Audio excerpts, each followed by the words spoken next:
is a presentation of Sertoba Media and Comey Media Incorporated.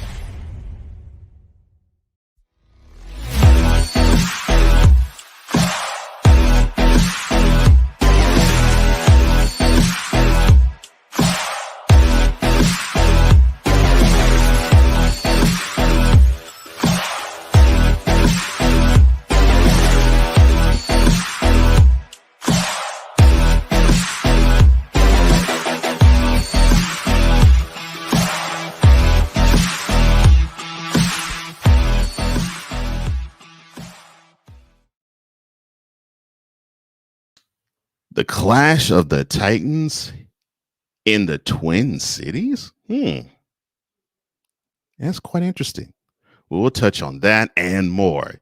You're watching Total Football Talk.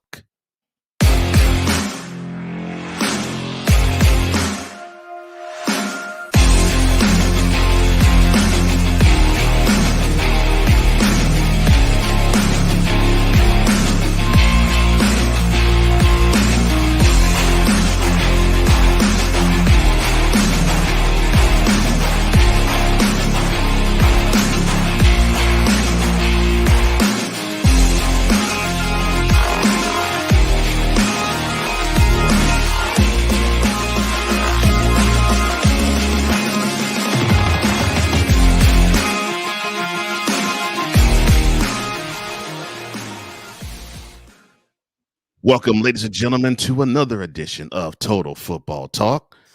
Gridiron news and fun, just the way you like it. I am one of the co-hosts of this program, Cole Johnson, a.k.a. the mad scientist and the EP of all EPs. And I'm joined, as always, by the other co-host of this program, Mr. Commander's Gridiron Report, Mr. D. Will in the Evening, also Mr. Inter-House Sports Debate. He is the man who is with the plan, the man who has all the fun with anything he does. Ladies and gentlemen, D. Willie, Archer Willingham. How you doing, my man? Doing great out here this morning, my brother. Glad to be here with you yet again. Episode 60 is finally here, and we got a lot to discuss on this one. Yeah, it's awesome that we have here. Yeah, I can't believe it's been more than a year's worth of material that we have put forth. Wow. And Dante's here. He says, "What's up, guys? I know that you're happy. We'll get to your game, obviously, momentarily. It is time that we do go with the opening drive." All right, let's go. We got trips, right? At 42, 989. On two. Ready? Quick!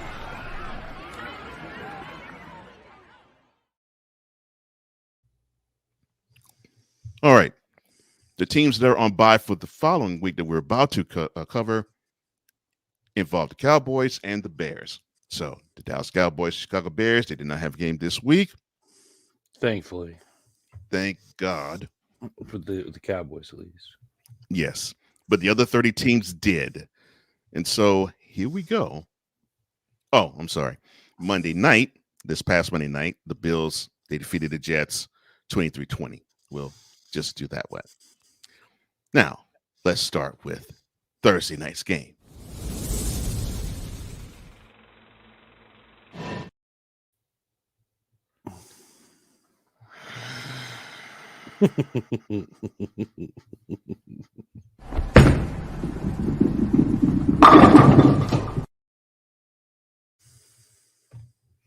We're beginning with bowling shoe ugly already, because that game was bowling shoe ugly. The Broncos and the Saints.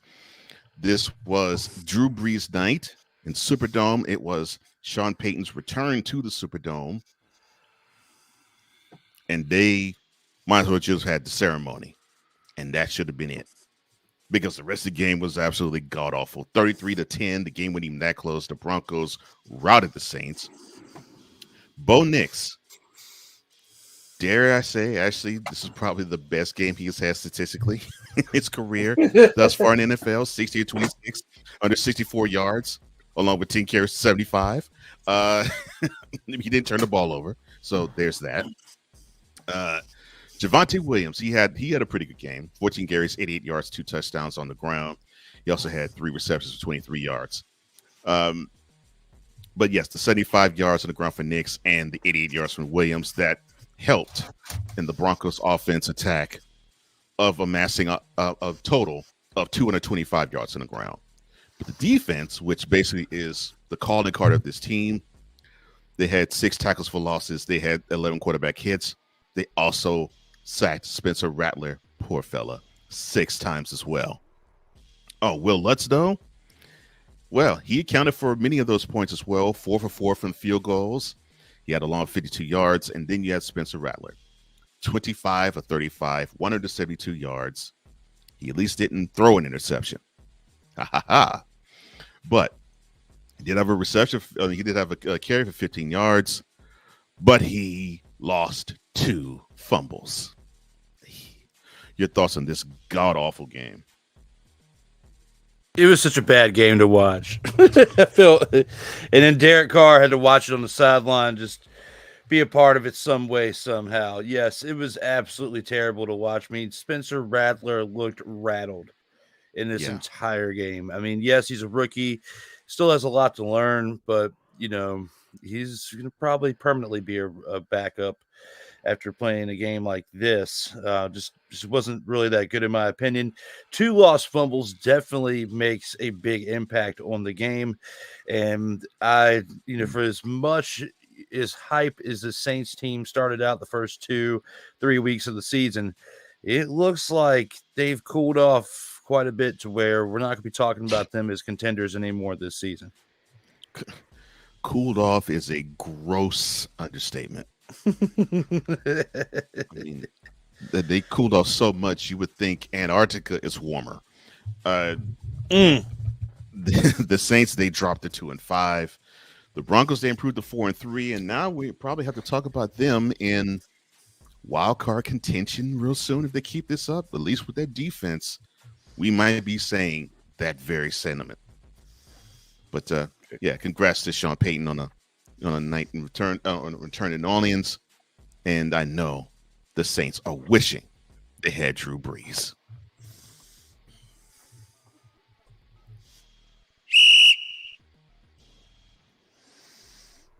All right, to Sunday games, actually to one particular Sunday game.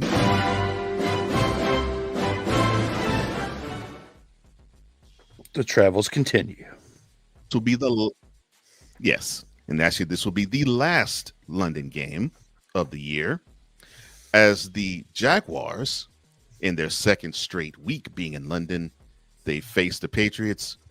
They got shellacked by the Bears the week before. This time, they wanted to do the shellacking, and they did so, doubling up the Patriots 32-16. Trevor Lawrence, 15 of 20, 293 yards. He had a touchdown. He also had 2 carries for 13. Tank Bigsby, who pretty much to me was the workhorse of the team, 26 carries, 118 yards, and a couple of touchdowns. I loved what they did in the fourth quarter, where they basically just went to him continuously, and it just paid dividends.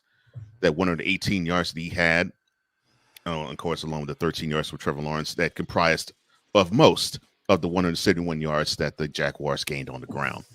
Brian Thomas Jr., who looks like he's going to be the bright new star for the Panthers, for the Jaguars. 5 receptions, 89 yards, and a touchdown. He also had a couple of yards on 2 carries. We saw Drake May on the side, 26 of 37, 276 yards, 2 touchdowns, 3 carries, 18 yards. It looks like with the Patriots, they have a new star of the making there. Unfortunately, the pieces around him are not all that great. Hunter Henry, though, 8 receptions for 92 yards, but there was a punt return for a touchdown by the Jaguars' Parker Washington, 96 yards, and he, if I'm not mistaken, I think it's the second punt return for a touchdown we've seen this year. Well, your thoughts on the Jaguars breaking through with their second win of the year? I know you played it for the last one, but I'm gonna play it again.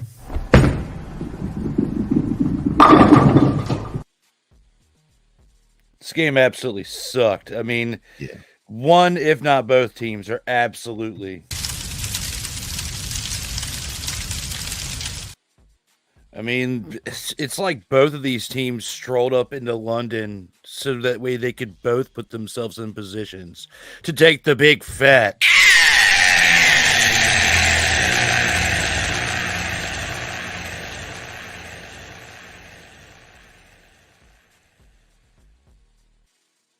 This game sucked. That's my analysis on it. I don't want to talk anymore about it just because of how bad it was. Well, this should tell you how bad the game was and how how I guess you could say dismissive I think most of the NFL was with that game. The Jaguars, they improved to 2-5. The Patriots, they fall to 1-6. So rough game all around. But yes, it looks like Trevor Lawrence actually decided to find his game. What a shock.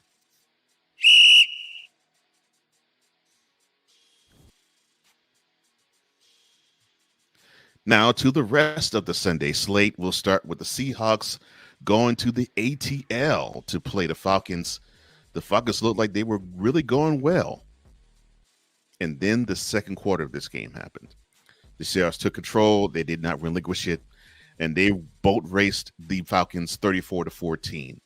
Geno Smith was 18-28, 207 yards with a couple touchdowns. He also had 4 carries of 15 on the ground. Kenneth Walker Jr., the third. Sorry, I had a second on the slate. It actually is the third. Birthday boy got 14 carries, 69 yards and a touchdown. He also had 2 receptions, 24 yards, and a receiving touchdown. DK Metcalf, he had a presence early, 4 receptions, 99 yards and a touchdown, but he left the game with, I think, an injury. I forgot what injury it was, though.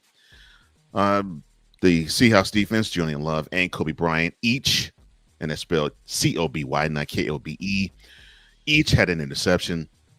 Derek Hall, he had a fumble recovery that went for 6. And Jason Myers, he only had 2 field goals, but one of them was good from 59 yards. Kirk Cousins, who's been embracing the ATL culture, up and down. 24-35, 232 yards. He had a touchdown and 2 interceptions, but the turnovers were not done there. He had a carry for -1 yard and a but there was a bright star in Bijan Robinson, 21 carries, 103 yards and a touchdown. He also had 3 carries for 40. 3 receptions for 40, I'm sorry. Your thoughts on the Seahawks riding the ship against the Falcons?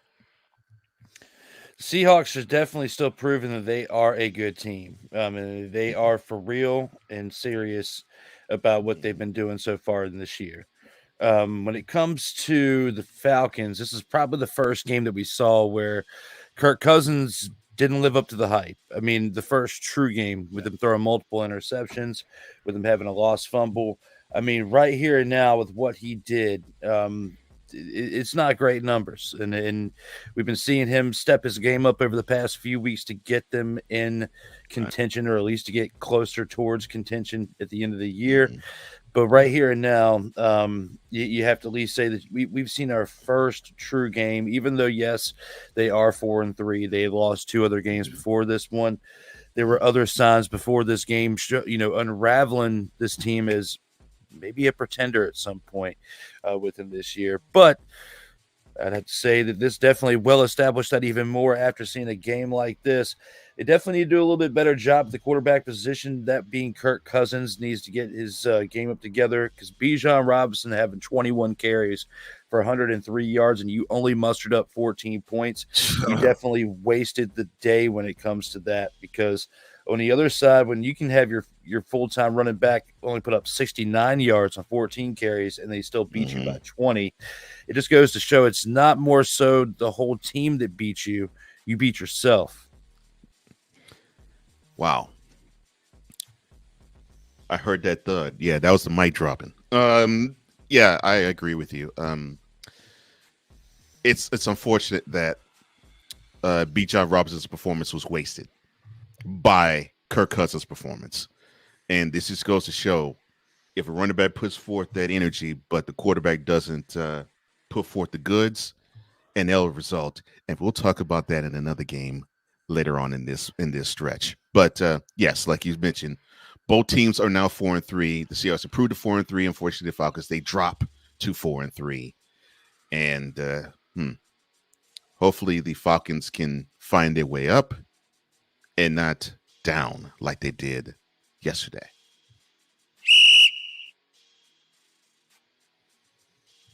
The Bengals went to Northeastern Ohio to play their in-state rival Browns. And the game really wasn't all that great. It was okay. 21-14 was the final score. The Bengals actually beat the Browns.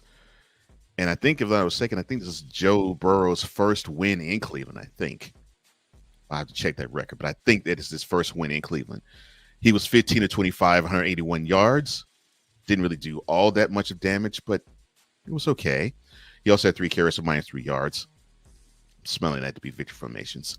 T. Higgins, 4 receptions, 82 yards, and a touchdown. Jamar Chase, he didn't have as big a stats with the yards, but he also had a touchdown reception himself. Trey Hendrickson, who he is becoming the guy on that defense for the Bengals. 2 solo tackles, 2 tackles for losses, 1 pass defense, 5 quarterback hits, and 2 sacks. And I mentioned 2. Hendrickson had 2 of the Bengals' 4 sacks on the day. And not to be outdone, the secondary did that. Well, secondary and Sam Hubbard did his thing. Geno Stone with an interception, Sam Hubbard with a pick. And Charlie Jones, we mentioned a punt return for a touchdown. He gave us a 100-yard kickoff return for a touchdown. And on the other end, you have the Browns offense. They passed for 259 yards as all 3 quarterbacks saw the field. Cedric Tillman, he had 8 receptions for 81 yards. And Deshaun Watson, 15 of 17, 128 yards. He had 2 carries for no yards. It's that second carry that did him in as he tore his Achilles. Your thoughts on the 21-14 victory from the for the Bengals? Both of these teams are absolute. It really didn't matter who took the.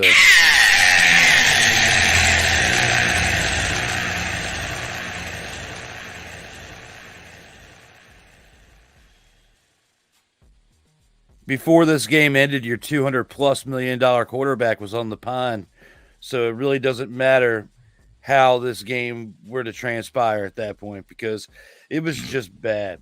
I mean, yes, the Bengals needed to win this game so bad in comparison to how their season has started. If they had any glimmer of hope of turning this thing around, it had to start this week. And it wasn't pretty, but it worked out in favor for the Burrow-led Bengals because him, 15 to 25, 181 yards, not impressive at all. There's not much impressive about this offense except for what T. Higgins has done.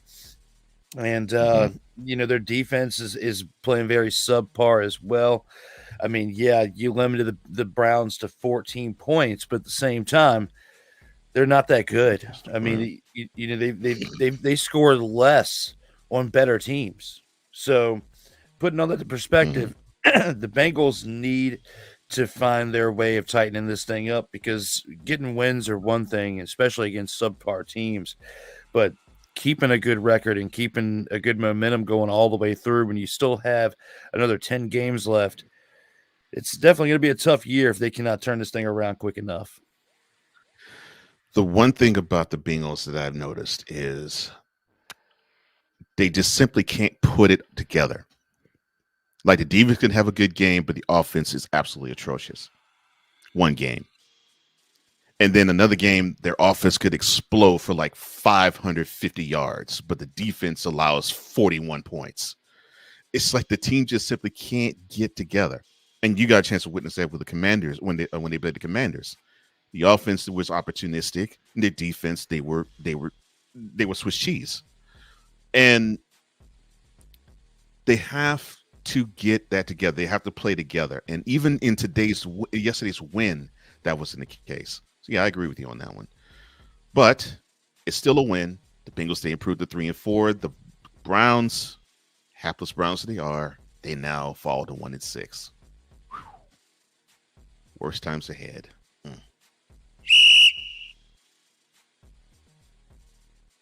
Now, we'll get to a game of the week contender between the Texans and the Packers. The reason why it was not selected was because there was another game that was better. And even if that game wasn't good enough, I would say this actually fell short of expectation, but it was competitive. Congratulations to the Packers as they beat the Texans with a last-second field goal, 24-22. Jordan Love, I think the best way I can put it, uneven. 24-33, 220 yards. You'd say, well, that's actually pretty good. That's what you want in your quarterback, right, Cole? Yeah. Except he did throw for 3 touchdowns. He also threw 2 picks. Josh Jacobs, 12 carries, 76 yards. And in the air, he received 16 yards on 5 receptions. He had a touchdown receiving as well.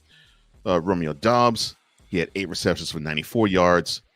Eric Wilson, who was the star player defensively for the Packers, 6 total tackles, 4 tackles for losses, 1 pass defense, 2 quarterback hits, and 2 sacks.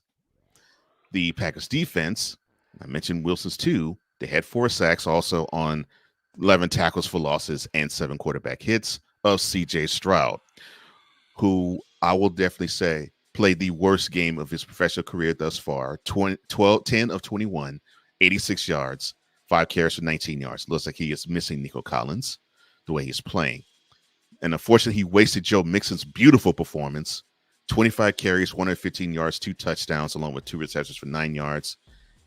And I think they should have stuck with him just a little bit longer. That 115 yards, that paced the way for the offense to gain 142 yards on the ground. Neville Hewitt and Kalen Bullock both had first half interceptions in the game. And Kami Fairbairn, he was 3 for 3 from field goal range. His longest was 52 yards. He had one with about, I think that 52-yarder was with about a little less than 2 minutes to go in the game. Your thoughts on the Packers beating the Texans?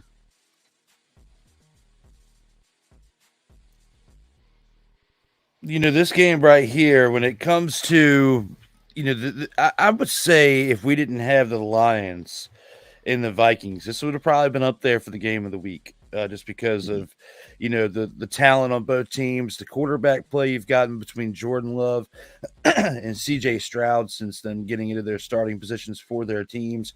I mean, CJ Stroud had a tough game in this one, not putting up a lot of production, whether it be on the ground or in the air. And the offense struggled. I mean, the offense struggled as a whole between mainly him. The rushing attack, though, was what kept them in it. If it wasn't for what they were able to do on the ground as a whole, they wouldn't have been able to put up 22 points.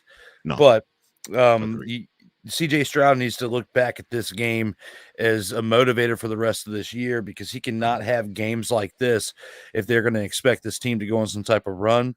This is an example right here of what a sophomore slump looks like. He hasn't been like this all season. Mainly in a game like this is when it first shows. He's got to pick it up, though, if they want to have a chance of making a run into these playoffs. The signs have been there. The issue that I've been having, and I was hoping this was not going to be the case, but it is what you just mentioned. It seems like Nico Collins is a security blanket for CJ Stroud. You take him away, and it seems like the passing game just is a downward spiral. And I hope he actually takes what he sees from across the field with Jordan Love, who he doesn't seem to have a favorite receiver. He seems to be able to spread the ball and spread the wealth. And it's not that CJ Stroud doesn't know how to spread the wealth. It's just that I think he has such a rapport with Collins, even though they say on the team that he and Tank Dell has good rapport, that for some reason, that rapport that he has with Collins seems to translate to the field, and it doesn't translate as easily with the others, included in that Stephon Diggs. And he was brought to the team to actually circumvent this scenario from happening. But hopefully he can improve. Hopefully Jordan Love can, and this is the only issue I have with Jordan Love. Hopefully he can improve on his route selection when he decides to throw. He has that gambling tendency like a Brett Favre, and he feels as though he could thread the needle like Aaron Rodgers. And I think he needs to understand that he can't do that all the time. But today for him, it's a victory. So congrats to them. Well, kudos to the Texans for the fight, but unfortunately, this one stings because they should have had this game. Both teams are 5-2. The Texans fall to 5-2. The Packers, they improved to 5-2. And well, I know there was a team that smiled with the Texans falling to 5-2. And that would be the Indianapolis Colts, because with their 16-10 victory of the Dolphins, they improved to 4-3 in the AFC South. The Colts offense, they ran it up really good on the ground yesterday. 155 yards on the ground. They had Matt Gay 3 of 3 from field goals with a long of 52 yards. With the Dolphins, Tyler Huntley 7 of 13, 87 yards. He did get replaced. 5 carries of 20 yards. Devon Chan, he got you 77 yards of 15 carries. He also had 2 receptions for 8 yards. Dolphins offense, they seem to have running back by committee. They gained 148 yards on the ground. They only gained 149 yards to the air. But Jonnu Smith, he got you some points. He got you some yards, 7 receptions, 96 yards, and a touchdown. But I saved the best or worst for last. Anthony Richardson made his return. I think the best way to do it is this. There we go.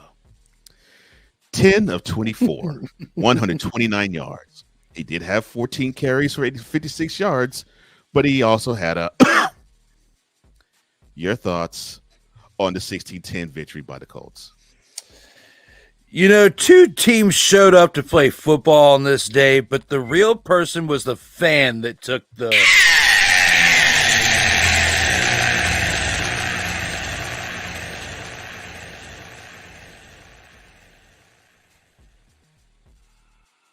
This game absolutely sucked. I mean, it absolutely was terrible to watch when you look at both of these teams playing.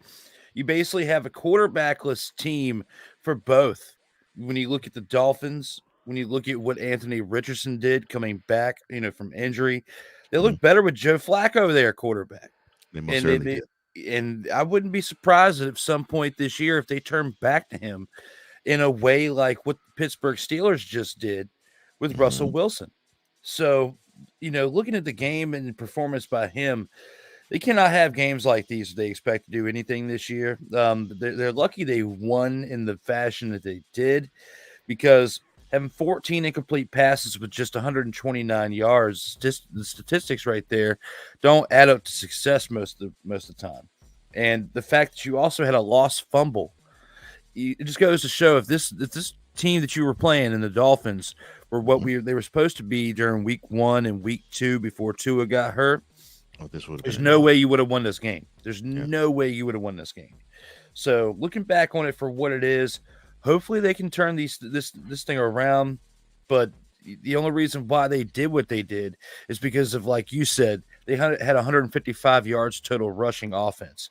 So just like in the situation for a game that we were just talking about a little while ago, when you look at that for 155 rushing yards, and you take a look at what was it? Was the Bengals that did it, or was it the? I'm trying to see real quick. Oh, it was the Jags. So between the Jags and the Colts, these 2 AFC teams, had they not put up this type of rushing production, there's no way that they would have won this game. So they got to count their lucky stars. They got to count their blessings. Count whatever you can this morning on this Monday morning, because it is very, very lucky that you played the caliber team of what you did. And had they been what they were several weeks ago, or what they can be within the next few weeks, if Tua is able to come back, this would not have gone any other way if you were playing a different team than what you played on this day. Yeah. I get what the Colts are trying to do. It looks like they're trying to ease in Anthony Richardson, because I think they feel as though he can be a dual threat. Unfortunately, it looks like he has not caught on to the pocket presence of a QB that you need to have in NFL to succeed. It's either long bomb or bust with him when it comes to passing. And on the field, it's either the long bomb or his scrambling ability.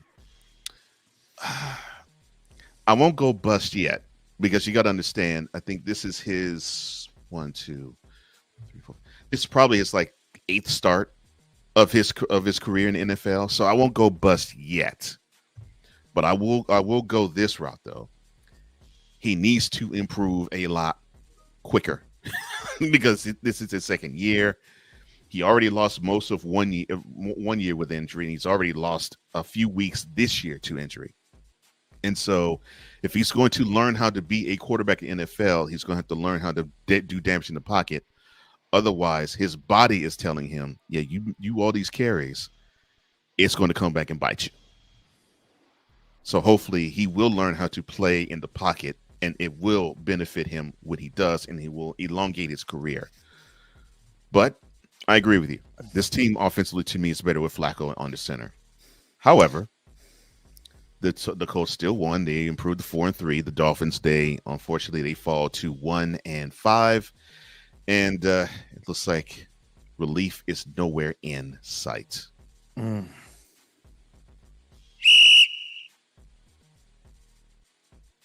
Now you did mention Bowling Shoe Ugly. I did play the Dumpster Pelican element, and we have played the Dumpster Fire element as well. But the game that we're talking about here, the Eagles and Giants, unfortunately, all fans that attended this game, both Giants fan and Eagles fan, all of you basically were sponsored by the letter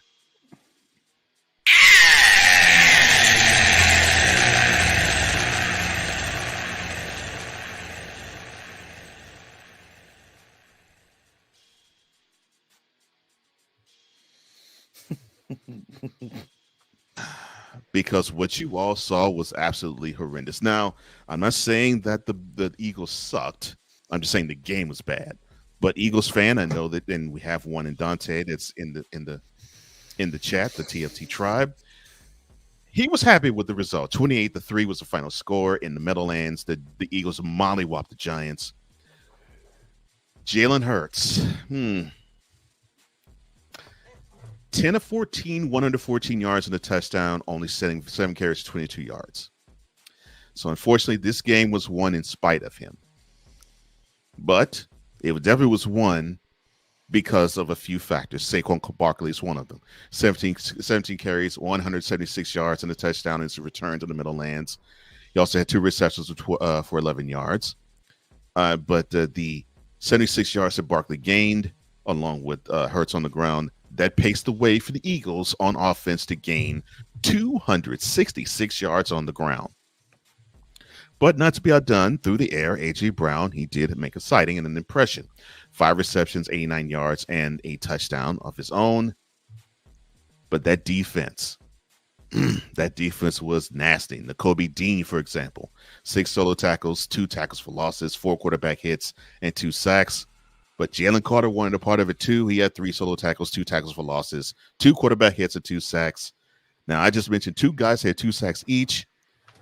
Those 4 sacks were part of an attack from the Eagles defense. They gave you 10 tackles for losses, 11 quarterback hits, and this is not a mistake or a misnomer, 8 sacks.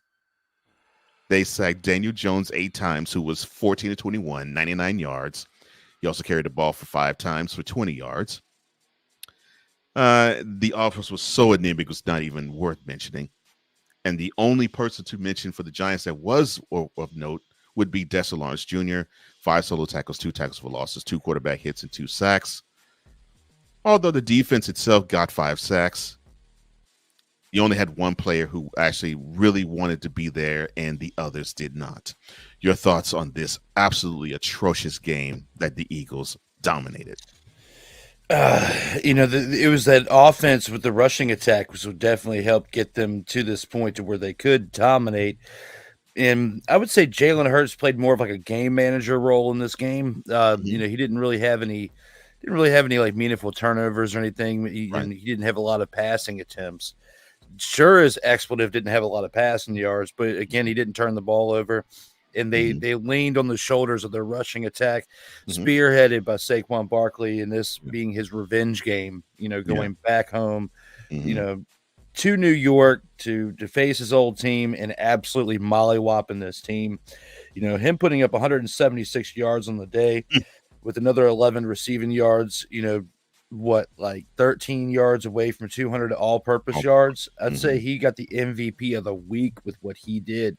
I mean, Very close. we're used to what King Henry's been doing and being Mhm. explosive as the running back of the league this year, but Saquon's been a good number two as far Mhm. as the number two running back of the league this year. Both of them are healthy at this point in the season, which is nice to see. Yeah. Almost 2 full months in, and they are still rocking and rolling as it's starting to cool down outside. So between that and the other 90 plus yards together, like you said, 266 overall rushing yards for Mhm. this offense, absolutely destroying the New York Giants defensive front with their rushing attack. But another big thing that what you said too was this defense of the Eagles was absolutely on fire this Man. day. Looking at what Nakobe Dean and Jalen Carter, two young studs on this defense Mhm. that they're going to have for quite some time. That any success that this team has this year is going to be built on that defense alone because Yes. and then of course Saquon on the rushing attack because Yeah. Jalen Hurts maybe might have to do this whole game manager role and continue Mhm. to work within that if he wants to be successful. And that's what they've probably been trying to figure out during these games where they have lost, where yes, Nick Sirianni's taking the blame, but they're also trying to figure out different ways to utilize Jalen Hurts rather than having him run around like a chicken with his head cut off the entire game. So seeing that with what he's doing in the completions to attempts department is a reflection of why he only has 114 passing yards in a day. But if you're an Eagles fan, you would probably most likely want to see a game like this in comparison to them trying to do all these different things Mhm. and then lose a close game rather than manage a well-balanced game overall. You also got to look at who you're playing in the New York Giants. You expected to win, but at least it wasn't like a 3 to 7 point victory. It was decisive enough to say, hey, there's still plenty of life left in this season. It's funny you actually said it because Dante actually said the same right there. He said, this is what the Eagles fan wants. Hurts under 25 passing attempts. Run the ball, Nick. And 26, yeah, it looks really good when you give him the ball. Now, you remember there was a time when people were actually asking the question, has the NFL passed Saquon Barkley by because they thought he was injury prone? Look at him now. And yes, I have actually been saying this too as a non-Eagles fan. And yeah, I agree with you too. I believe they have to actually force Hurts to be a game manager and have him also not only be a game manager, but not even have him take off and run for more than I say more than 10. I think 10 is the threshold for the number of carries you want to have him make. Because to me, I think you can call his number 5 times and he could probably scramble five other times. But kudos to the Eagles. This was a win that they needed, but I think this is easily the best game they played all year in terms of all phases dominating and playing the way they're supposed to. And I highlighted the defense from the standpoint of what you said. They're young, and when they are together, they are lethal. And I think that's what they're going to have to make their hay. It's going to have to be with that, especially the defensive front for sure. That defensive front and Saquon Barkley is going to be the key for the Eagles to go far. So they improved to 4-2. Hopefully, Nick Sirianni will understand that this is what they need to do more of. The Giants, they dropped to 2-5. Oof. Brutal. But I know you all ain't concerned about that because you're all about the Yankees. I know how you all think.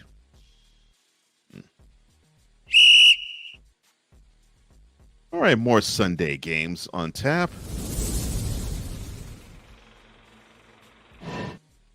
Let's go out to SoFi as the Rams, they beat the Raiders 20-15.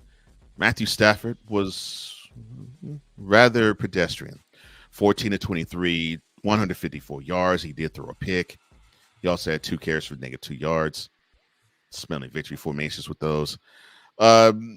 Kobe Durant on defense, he gave you a pick. So did Jalen McCullough. No, he gave you 2 picks. And poor Aiden O'Donnell on the other side of things, 6 for 10, 52 yards, and a broken thumb. And he had to be replaced by Gardner Minshew, who I don't know what you call this performance. 15 to 34, 154 yards, and the 3 interceptions I mentioned. Oh, but that's not all. He did carry the ball once for 2 yards, and he also 4 turnovers for Minshew in relief. But there is a bright silver lining. The Raiders offense, they did pass for 195 yards total. But I mean, look, Alexander Mattison, he gave you 92 yards of 23 carries on the ground. That's pretty good. 3 receptions, 31 yards to the air. And Brock Bowers. Too bad that this young man is going to be wasted on this offense. 10 receptions, 93 yards. On defense, Nate Hobbs, he did give you a pick. And Daniel Carson provided all the points for the Raiders with not 1, 2, 3, or 4, but 5 field goals. Your thoughts on the Rams beating the Raiders? I regret doing that Uncle Rico reel now. With how he played at the beginning of the year to now, Aiden O'Connell and Uncle Rico are not the answers here. And what they could be doing is tanking for someone like Shadur Sanders or Quinn Ewers, for a new start, at quarterback next year, because it is not looking like this team is going to do much of anything. There's still a little bit of time left to where they could potentially trade Max Crosby too, but I feel like there's a little bit more to building a future with your defense by keeping him around as to trading him. It was a necessity to trade Devontae Adams, whether it was to New York or somebody else. That was a business decision that had to be made. But Max Crosby, I feel like, needs to stick around because games like these wouldn't be as close as they are without him being in the game and keeping, Matthew Stafford in his own wheelhouse, and with what he did with forcing him to throw an interception. Well, I wouldn't say he and Max Crosby, the defense led by Max Crosby, help do that. But overall, when you look at an offense that has 195 passing yards between two quarterbacks, it's absolutely terrible. I mean, you only had 154 passing yards on the Rams side with one quarterback, but overall, it was the defense for the Rams that got them over the hump here, because had it not been for their defense stepping up, this game would have been like a 6-3 game. It would have been terrible. Like, that's how it would have ended. But I think that the Raiders' tales of woes are going to continue for the rest of the season. The biggest victory they're going to have is what we learned last week, is what we've heard as rumors all year long, but actually coming into fruition with Thomas Edward Patrick Brady II becoming the owner or the minority owner of the Raiders. But other than that, that's going to be the biggest victory this team has all year. They are not going to do much. They don't have a quarterback. They don't have an offensive line, really. They've got a lot of moves to make. They are in a very similar position if the Commanders were in this past offseason, where they're going to have to make some type of big overhaul in order to get the team back on track. Maybe not necessarily with 17 brand new starters. This is what the Commanders needed to do in order to be relevant again. Right. But 8 to 10, maybe even 12, a dozen, new starters may need to be in line for your team as of next year. And one of them has to be the quarterback position, because as much as you have tried over the years, Jimmy G, you look at him, you look at Derek Carr, was there for quite some time. Now Uncle Rico, Aiden O'Connell, there's different quarterbacks that have been in there, and it has just not quite worked out. And your best bet, because Aiden O'Connell was not a high draft pick, he was not somebody who was touted as someone that was going to be very successful for the long term. You need to draft your long-term answer like you did over a decade ago when you did with Derek Carr. Yeah. Whether it's Shadur Sanders, Quinn Ewers, somebody else, this team needs to make the decision, because they are more than likely going to have a top 3 pick in the draft this year. No question. There's no question about that. They can't do anything now but just watch the embarrassment. And I agree. If the most excited that you could be as a Raiders fan is a person becoming a minority owner, That should tell you how bad things are. So yes, I do congratulate Thomas Edward Patrick Brady Jr. I'm sorry. The Raiders they dropped to 2-5. The Rams they improved to 2-4. Now your Commanders, they got really healthy in terms of points against the Panthers. They routed them 40-7. I'll get to the unfortunate part last, but the greatest part of this was your Commanders on offense. Another great effort on the ground. 214 yards on the ground. Terry McLaurin, 98 yards to the air on 6 receptions. And on defense, your defense is awesome. Emmanuel Forrest with a pick, and Dante Fowler Jr. not only with a pick, but that pick he returned 67 yards to the house. Austin Siebert, that leg is absolutely fire. 4-4 with the field goals.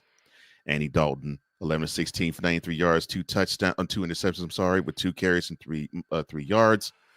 There was a Bryce Young sighting. He actually completed 2 passes for -4 yards. Unfortunately, this wasn't all good news because Jaden Daniels, 2 for 6 yards, 3 carries for 50 yards, but he left with a rib, I won't say injury, but with a rib contusion. I think that's the best way I'll put it. But Marcus Mariota, he did a good job in replacement of him. 18-23, 25 yards, 2 touchdowns. He also had 11 carries, 34 yards. All right, your thoughts on the Commanders' win and subsequent thoughts on Jaden Daniels' availability. If you wanted to get expletive faced, you would have gone to this game and watched it live, because that would have been the only reason why you would have wanted to attend Northwest Stadium to watch this game on this past Sunday. 40-7, this routing that it was. Yes, it was an absolute routing in this game. It was. And looking at how things went, Jaden Daniels, getting knocked out in the first series with the rib injury. It looks like, even though they've been downplaying it, unless anything major comes out during our show today, it should be very minuscule, probably like a hairline fracture or something. He was in good spirits. And a lot of people were saying positive things, because I was messaging people out to the expletive yesterday who were in attendance to this in the media side, because I was very concerned, because you and I both know what comes up this upcoming weekend. Okay. Yes. So with that being said, I'm like, man, the investments that I'm still going, but thinking about all that, I'm like, this was the one thing I was concerned about. And I've said the same thing for multiple weeks. This is the one thing I'm concerned about going into this game, is if he gets hit one good time. And that one good time happened to be once again against one of the most dumpster Pelican teams in the league, to the point to where the owner's trolling the injury afterwards. It was absolutely ridiculous. But looking at it for what it is, I'm glad that they did what they did. They made a smart move by keeping him out for the rest of the game, because it looked at that point, by the time that he came back out of the locker room, they were up 20-0 when he came back out of the locker room. So looking at it for what it is, there's no point in rushing him back out there, because you're more than likely got this one in the bag, and that's exactly what happened. Marcus Mariota did his job. He was slated to be the number 1 quarterback to start the year anyway. And then looking at it for what it is, he proved that he still is a really good backup option to fill in during times of need like this, to where he might supplant himself into a decent role with the team going forward if he can buy into being a backup quarterback at this point in his career. So Jaden Daniels comes back healthy this week, and they play well against the Bears. All is forgiven with him getting banged up. But this is the one thing that they got to keep in mind going forward, and that he needs to keep in mind when he's making these moves and making these runs to the outside and these RPO plays. Overall, it's worked out against subpar teams, and the Carolina Panthers being part of that is another team that he got the wheels turning for at the beginning of the game. But as you get deeper into the season, you still have 5 more divisional games left. There's still a lot more of important football left within these 10 games that you have left to play, especially with half of them being division games. You cannot afford instances like this early in the game knock you out because, yes, Marcus Mariota came through against a team of subpar caliber like the Panthers. What are you going to do when this happens against the Eagles, when the Eagles defense is very relentless when playing against? I mean, they are a team they're not going to be easy to overcome like the Panthers defense was from Marcus Mariota. So looking at the important teams they still have the Eagles twice, the Cowboys twice, and they still have the Giants one more time, which, I mean, we already know how that went yesterday for another division team. And we already know how it went for the Commanders earlier in the season, which started their first to 5 wins. Right. So overall, for this Commanders team, there's still a lot of good things to say. But at the same time, there's still a lot of concerns because this is the first big hit of many more that he will most likely take the rest of this year. And it would be tough to see a team go on a rise and then they be affected by injury, because the sooner he gets knocked out, the sooner Mariota has to play, which means the sooner he's more likely going to get knocked out. And then you have Jeff Driscoll to turn to at that point. I just don't see a lot of success coming with this whole team if they get to that situation. And he's got to be thinking about this on this Monday more so than ever about how the future of this team could be impacted by just one hit in one play. Oh, man. I did not want to invoke 12 years ago, because that was the first thought I had. I was like, no. I did everything I could to not say that. I know. I was like, no, I don't want it to be this again. And to your point, Daniel's build is really slight. So my thought was, it don't even have to be with a slide. It could just be with a regular tackle that he could be knocked out or taken out the game, and that's unfortunately what happened. I mean, he's so little he could sneeze and his rib pops out of place. So yeah, I'm hoping that he does take to heart that his availability is his biggest ability, and that, yeah, he could be athletic and all, but he needs to be sure that he is on the field so his team can actually be successful. But I think the Commanders, they made the right move in not putting him back on the field when the game was already wrapped, and he did look like he was in good spirits, obviously. So that was good. The Panthers, they dropped to 1-6. The Commanders, they improved to 5-2. And let me see if I can ask this question. Now, let me see. Doggone, I can't ask that question. I wanted to so badly, but I won't. But very few people saw this team starting off 5-2, so I'm happy for them. And it looks like it might continue. And yes, I think you'll enjoy the next game you see of your team, sir, and I hope you have a good time. But again, the Commanders, they improved to 5-2, and it looks like there's no signs of slowing this team down. All right, more Sunday night games.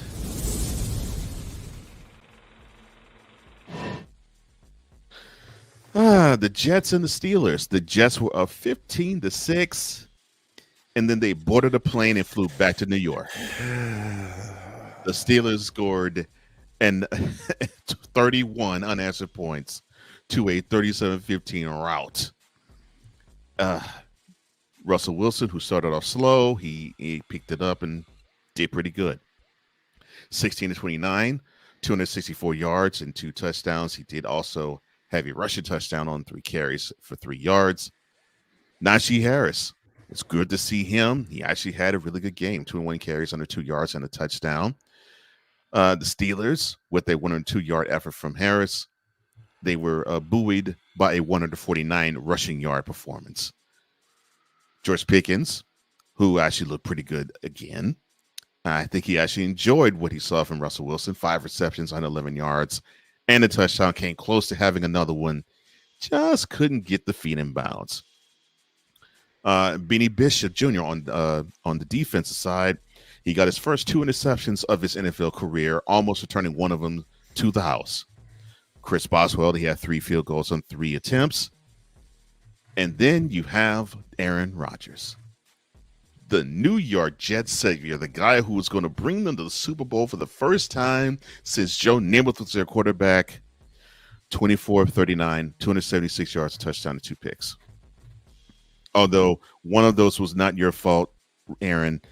That was the fault of Garrett Wilson. The other throw to him, that was your fault. Breece Hall, 12 carries, 38 yards, and a rushing touchdown. He also had 6 receptions for 103 yards. Your thoughts on this butt whooping that the Steelers put on the Jets? At the beginning of the game, Aaron Rodgers came into town and said that he was going to take over, and then it was a bishop summoning another bishop for the recall. Hell to the no, to the no, no, no, no. Hell no, no, to the no, no. As Beanie Bishop comes and takes 2 interceptions away from Aaron Rodgers on this day. Yes, it was 15-6. Things were looking good if you had placed bets on the Jets in this night. But then it turned around real sour, real fast, and the team lost by 22 points, giving up 22 unanswered points. Well, actually, no, if you add another 9, that's 31 unanswered points. 31 unanswered points this Jets team did. Now, you said that they got on the airplane and flew on back. I wonder if they jettisoned themselves from said aircraft, because that's the only positive thing that can happen out of all this, because you have now imploded to 2-5 on this season. You just traded for Devontae Adams less than a week ago now, on Tuesday. Right. Then today, it's official that Hassan Reddick is now officially back in the locker room, which, if he's such a great spark to the locker room and was going to make such a great addition, why couldn't you guys agree to terms on this several weeks ago? Why did he have to get fired from his agency and him represent himself before he can come back? It's like basically the Jets have given in to all demands at this point. The Jets gave in to the demands of what the Raiders were seeking for the trade for Devontae Adams last week. The Jets gave in to the demands of, Hassan Reddick this week. The week before that, the Jets gave in to the demands of Aaron Rodgers to probably get rid of Robert Saleh, and it continues. This is the 3rd consecutive week of this team giving in the demands of players, and all it's doing is paying dividends in ways that you can't you can't cash checks with, and you can't do anything positive with when you look at what's going on, because 3 straight weeks of taking a franchise hostage, and all it results in is this.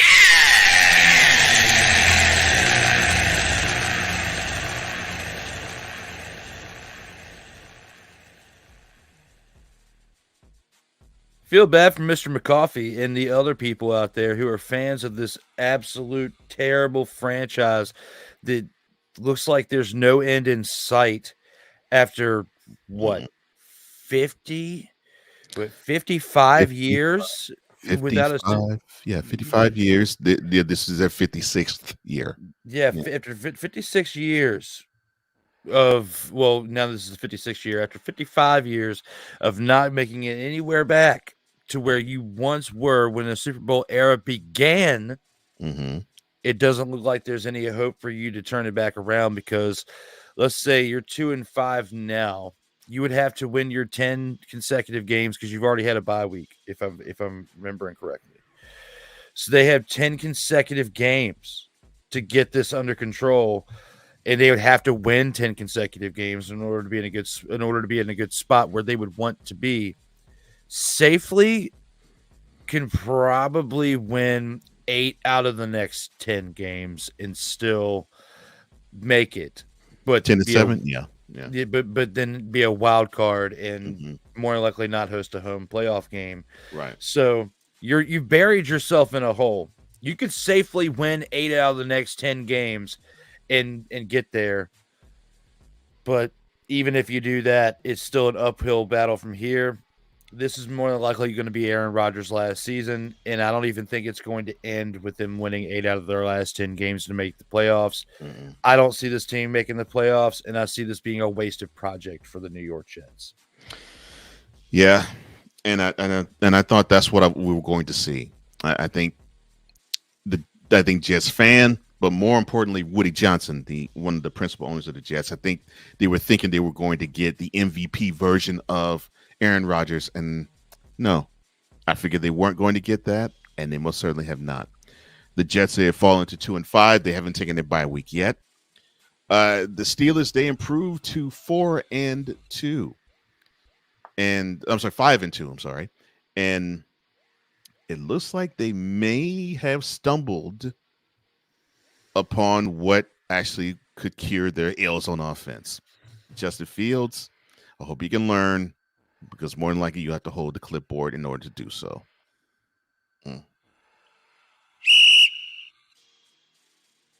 Now,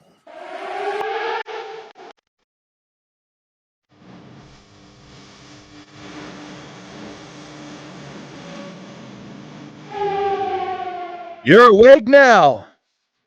let me see. Do I have it? Oh, no, I don't. Well, anyway, the upset of the week is in Santa Clara between the San Francisco 49ers and the Kansas City Chiefs.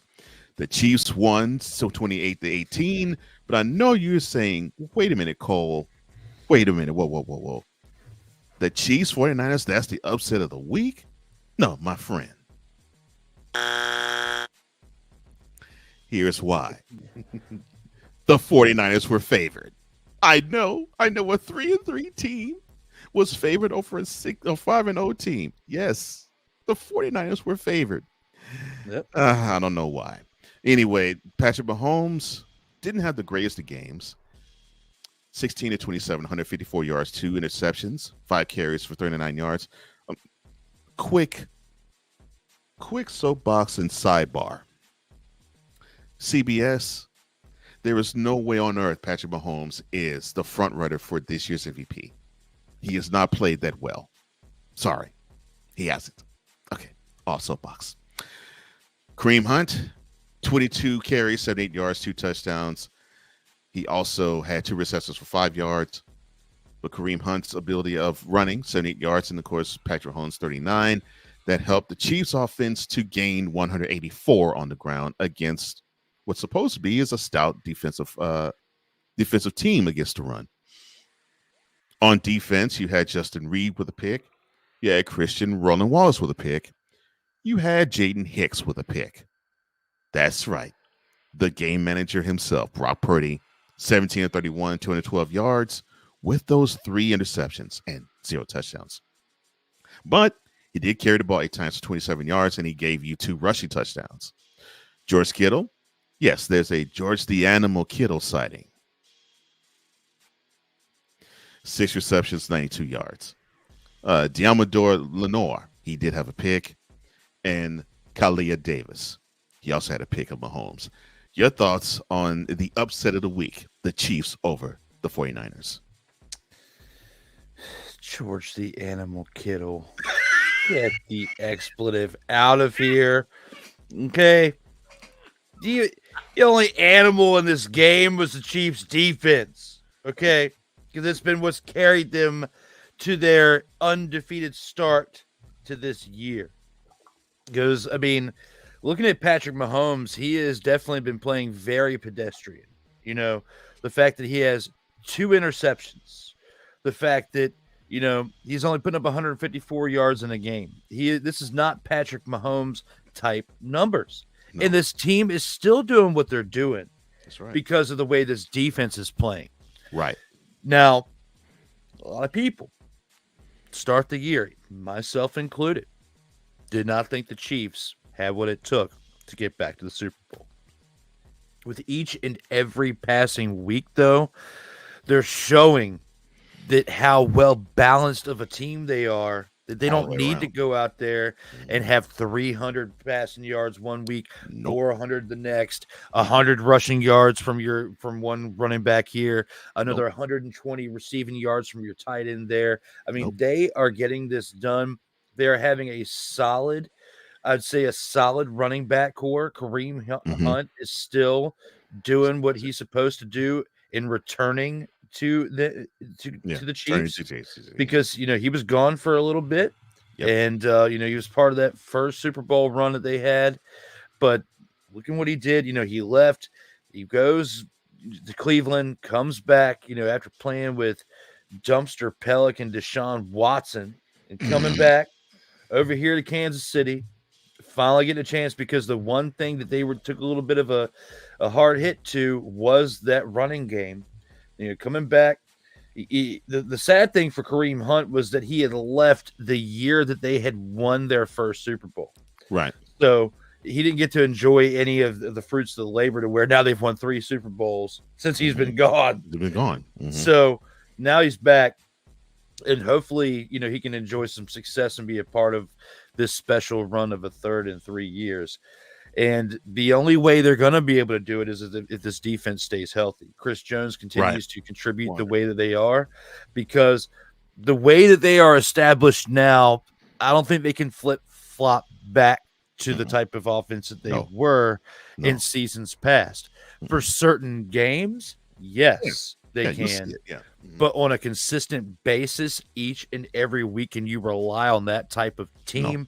No. You need to have this type of well-balanced team, which I wouldn't say more so well-balanced. It's more so leaning to be more defensive, stronger on the defensive side than it is balanced in all 3 phases. Defense and special teams not to the point of what the Pittsburgh Steelers are doing. But when it comes to their block, field goals and punts, but they're doing pretty good with their return game and so on and so forth. And their defense and their offense is managing it well, but they are not going to keep this going if Patrick Mahomes does not eradicate the turnovers, because if I remember correctly, and somebody out there correct me if I'm wrong, he still has more interceptions than touchdowns on the season. So, or at least as many. Yeah. It's within the ballpark. It's as many or one too many more on the interception side. So, putting all this in perspective, there's no way they're going to be able to keep this up if that type of play continues. Luckily, they still have 10 games to figure this out, but they've got to figure it out fast, because what they're doing now is a recipe for success to start the year, but not a recipe for success to finish the year. They've got to turn around that part of it fast. If not, they will not three-peat. And to your point, you are correct. And this is why I was hot towards CBS in saying that this guy was the MVP frontrunner. He came into the game having 6 touchdowns and 6 interceptions. Well, he left that game 6 touchdowns and 8 for the season. So, yeah, I agree with you. Him turning the ball over, and that's little more than 1 a game now. Yeah, that is something that the Chiefs have to curtail. And the reason why I felt as though I believe the Chiefs could actually three-peat was because of that defense.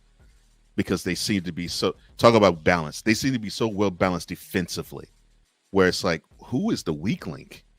Where can you actually make your hay against it? Now, I thought it was the secondary, but man, it's like they have so many ball hawks on the secondary, and they seem to play well in space. Where it's like, no, it's not them. It's the linebacking core, and it really isn't.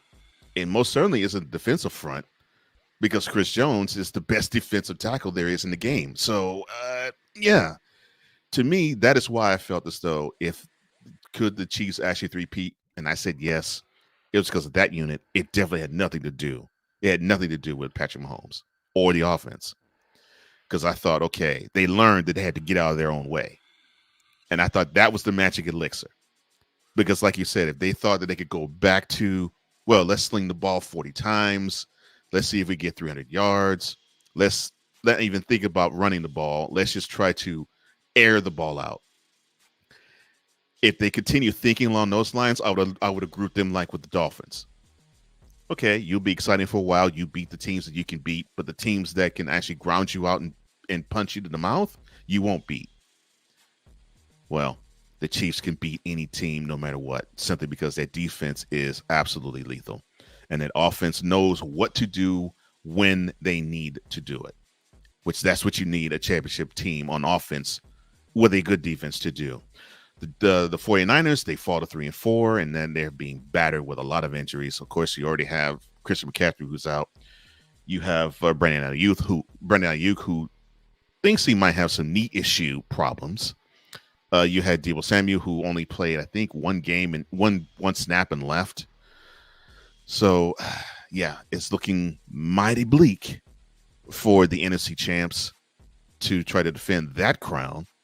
But for the Chiefs in defending the World Championship crown, 6-0, and now they're 2 games clear of the next team in the AFC. So things are looking mighty good for them.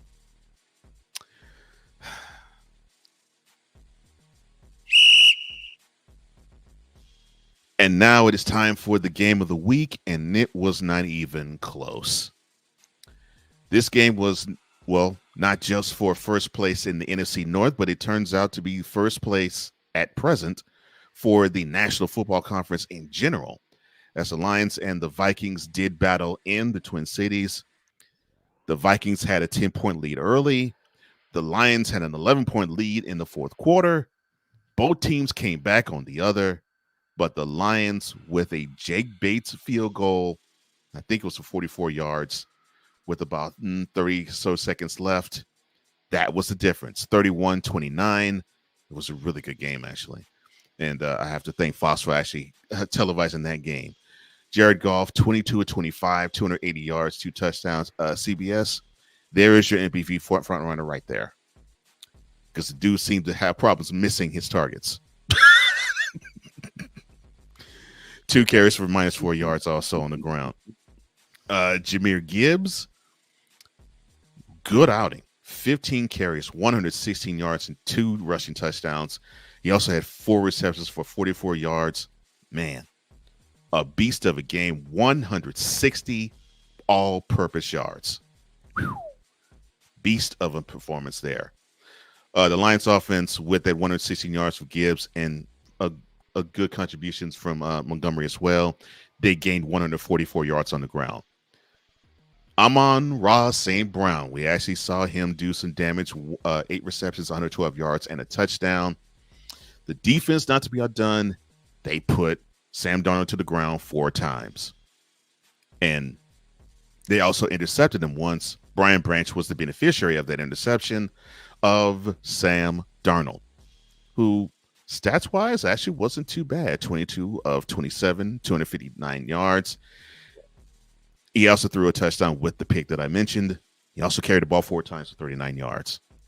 Aaron Jones looked pretty good early. Didn't seem to look as good late. 14 carries, 93 yards with the rushing touchdown. He also had 3 receptions for 23 yards. So, yeah, not bad there. 126 all-purpose yards himself.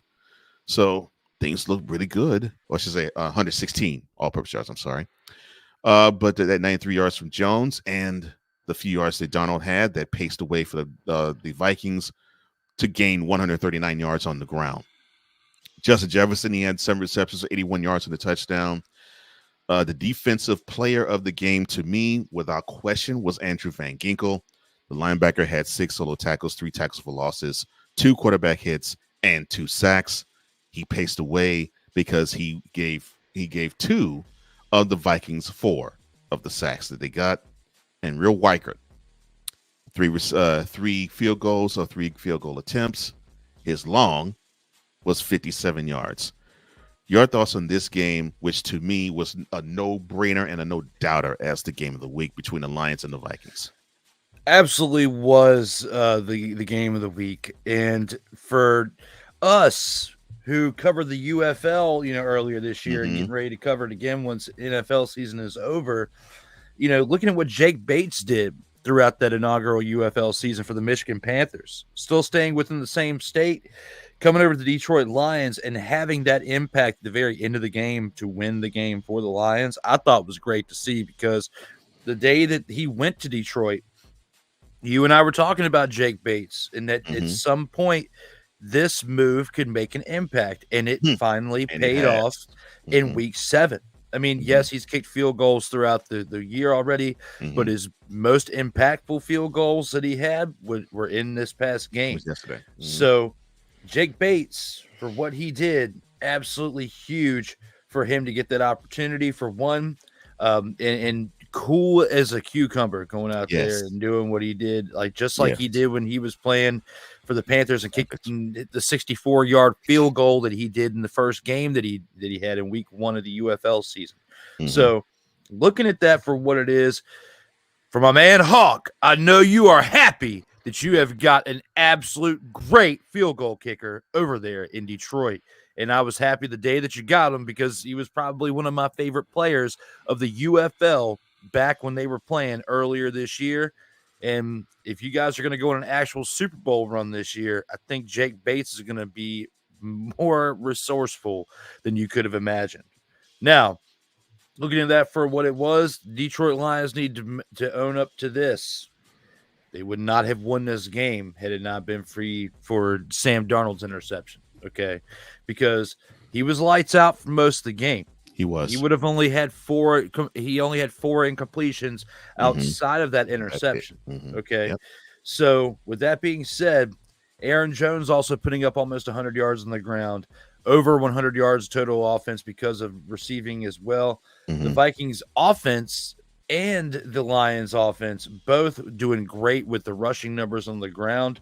I'd say the biggest difference in this game, because it was only a 2-point decisive victory for the Lions, was the fact that you had Sam Darnold throwing that interception. So when you look at the Vikings defense, the 6 solo tackles and the 2 QB hits and the 3 tackle for loss and 2 sacks by Van Ginkel, it was big for their defense. They still put up 31 points, but him individually, he did great. The field goal kickers for both sides did a great job. I would say, when you break it all down, though, when we get to playoff football, if these two teams face off again, it's going to be a situation that's similar on both sides when it comes to the quarterback play. A mistake, just one by the quarterback, whichever side, is going to be what costs the game. And as this season has gone on, Jared Goff has made great decisions at the quarterback position this year. Okay. You gotta look at it for what it is. Wow. Their overall offense has done a really good job, but their defense without Aiden Hutchinson is going to continue to hurt when you look at the fact that they gave up 29 points in this game. Part of that was because it's a really well-balanced offense on the Minnesota side. But as you continue to go throughout this season, and you still only have a couple weeks left before the trade deadline to make a move, whether it's Max Crosby or whoever, because you're definitely not getting Hassan Reddick now. No. You're going to have to make a move, and you're going to have to make it fast if you want to actually do something once you get to playoff time. You're going to be able to get wins. You guys are going to get double-digit wins this year.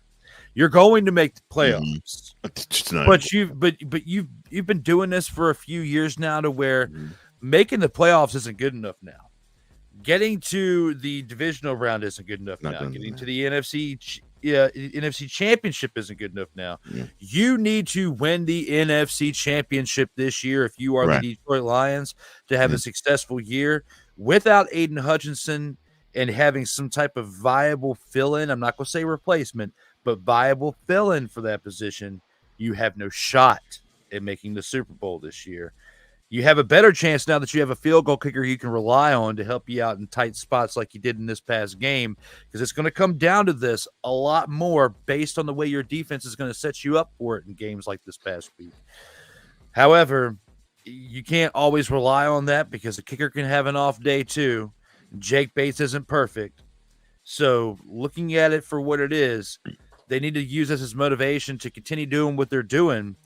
But at the same time, they need to get a little bit more active in these trade talks and try to find somebody out there to fill in a good void, because it's not going to be pretty by the time playoffs gets here if this is how you're going to rely on winning games. Yeah, I agree. And to me, with the Vikings and the Vikings and the Lions, this was a case of which team could actually overcome the turnover, because even though Goff did not turn the ball over, David Montgomery coughed in the fourth quarter that resulted in a return for 6. That was huge. So it is which quarterback could overcome the mistake that happened. And unfortunately for Darnold, it was not him. Fortunately for Goff, it was him. And I agree with you. I think they need to be in the Max Crosby sweepstakes.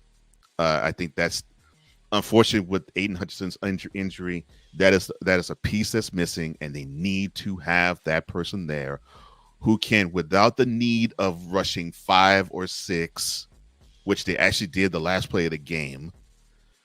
They need to have someone who can continuously put pressure on the QB without the aid of a blitz, and who can put pressure on the running attack without the aid of doing run blitzes too.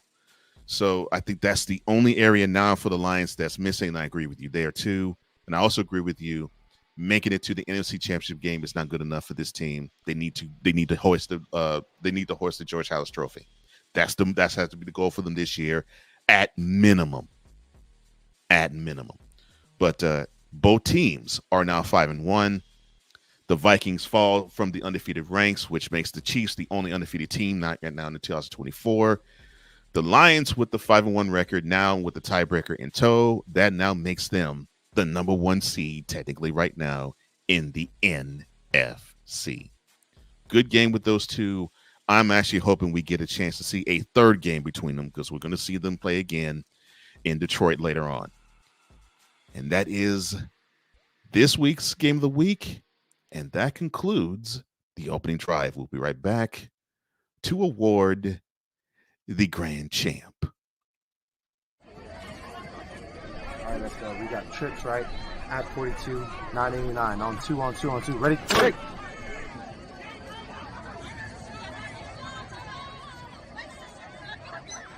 We're just getting started. Total Football Talk will return right after this. Whether it's news, the largest egg producer finds bird flu in chickens at a Texas plant, weather, devastating tornadoes rip through the heart of the United States, inspiration, a breast cancer survivor completed the journey of chemotherapy and now begins a future one of matrimony, or sports. Michael Jordan is shown on a photo with Diddy. LeBron James has a video extolling the virtues of a Diddy party. This has been yet another beating a dead horse presentation. We got you covered. BS3 Network, in association with Comey Media Incorporated, proudly present The Morning Shift with Cole Johnson. Live every weekday at 8 a.m. Eastern, 7 a.m. Central.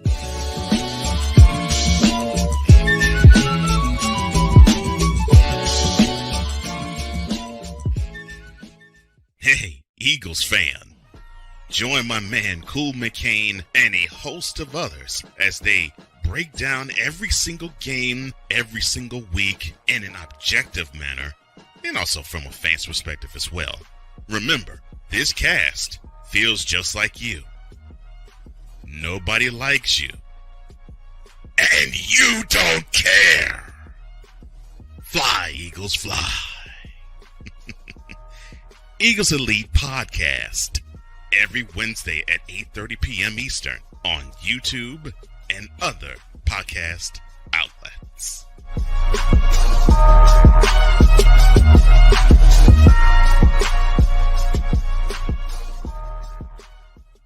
Everything Boston. I love you, you morons. New Kids on the Block, New Edition. Dear whatever the law firm is. Sincerely, the U.S. Supreme Court. Ben Affleck, Matt Damon. Go yourself again, Jason.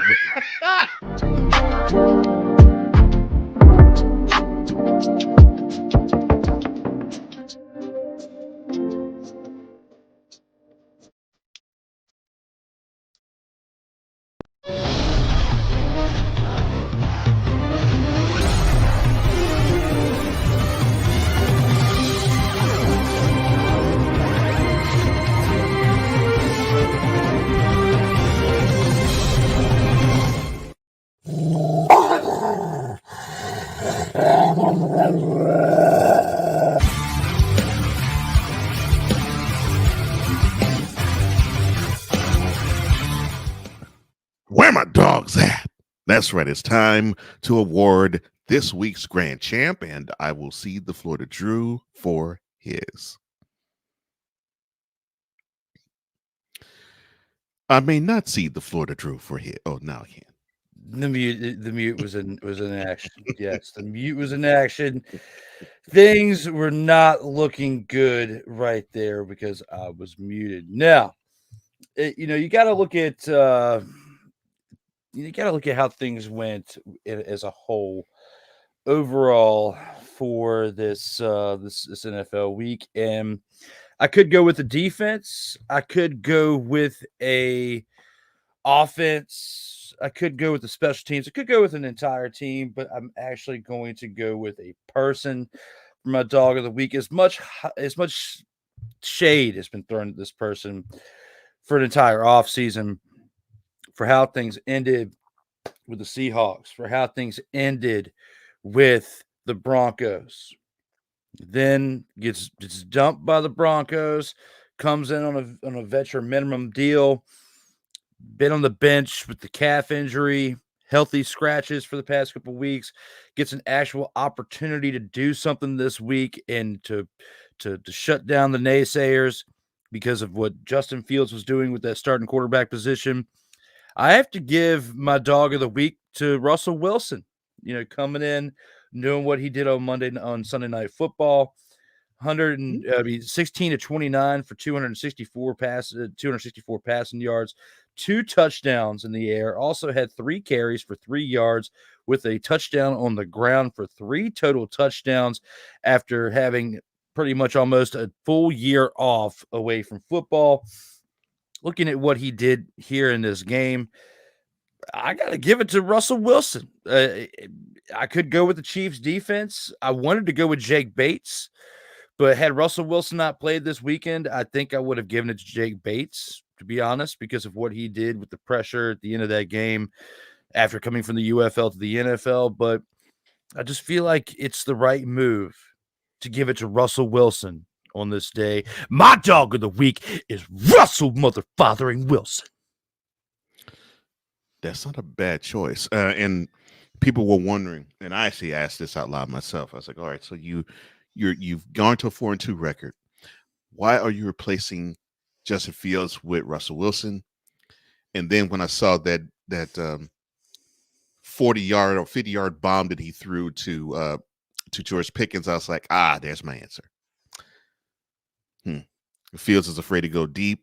Russell Wilson definitely is not, because that's part of his game. So yeah, I agree with you. I think he definitely earned it, especially how rough his ending in Denver was last year, and how rough his season has started off this year in suffering an injury after being announced that he was going to actually start the season. So yeah, good choice, man. Good choice. Let me see. I came close to saying Jared Goff. I really did. I came very close to saying him. I came real close to saying Saquon Barkley. But I couldn't pull the trigger on those two. Not because they didn't deserve it, but because I felt there was a performance that was better. So I'm going to actually focus on 2. So I'm going to have 2 dogs this week. I'm going to go with Nakobe Dean and Jalen Carter. I think we're getting a chance to see what the Eagles need to do in order to actually have a presence as a power broker in the NFC. And that is, they need to have these 2, I actually call it man children. They need to have these 2 man children dominate in the defensive front and actually just show that basically they're sort of they're sort of like Aaron Donalding the game, where they can control the game just by being their disruptive big selves.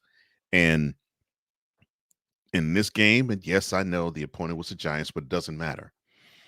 They still are NFL team. They still put on their pants one leg at a time.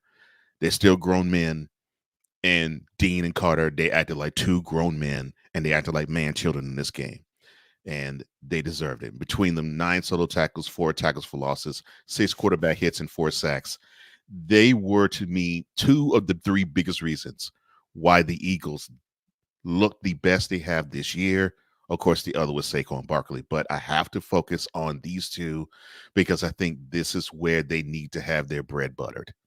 And hopefully these 2 can continue, maybe not have these stat lines, but they can continue actually carrying the team defensively to actually show the way for the offense and say, look, all you need to do is just not turn the ball over. That's all you need to do. Don't turn the ball over. You're good. And run number 26, because I think that's going to be where you really will have your best success. Run 26, don't turn the ball over, because we're going to take care of things on this end. And Dean and Carter did for the Eagles. So those are my dogs of this week. Any thoughts, sir? I like your pick. And it kind of was tough to steer clear of whatchamacallit, Jared Goff, but it's like we're getting spoiled with what he's been doing. So I don't blame you for going the other way. I like it. Yeah. And your move with Wilson I like too.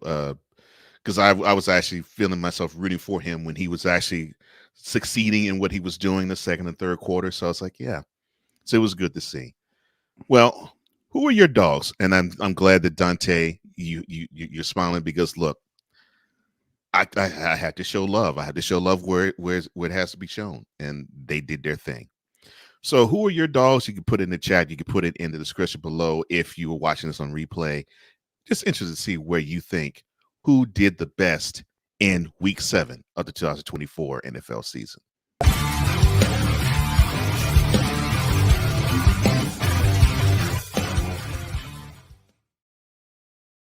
Total Football Talk.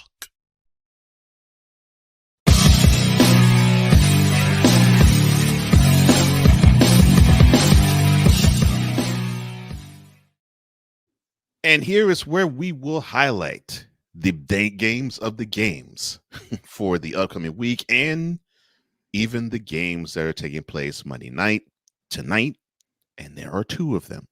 Yes, there are 2 Monday night games. The second one will be the Chargers and the Cardinals, but we will focus on the first one. The Ravens at 4-2. They traveled to Tampa Bay to play the Buccaneers at 4-2 as well. That game will be carried on ESPN and ABC. Kickoff is at 8:15. All times are Eastern. So we've seen the Ravens. They have done a lot of damage on the ground. You mentioned it earlier in the opening drive segment with Derrick Henry just chewing up a whole lot of yards on the ground, and Lamar Jackson actually settling within himself and not running as much and trying to control things in the pocket a little more. That has been on par. Somehow, though, defensively, it has been up and down. I think that's the best way I could put it. How can the Ravens improve defensively? It's a really good question. I think the only way they could really have improved defensively is if they would have made a move before the trade deadline.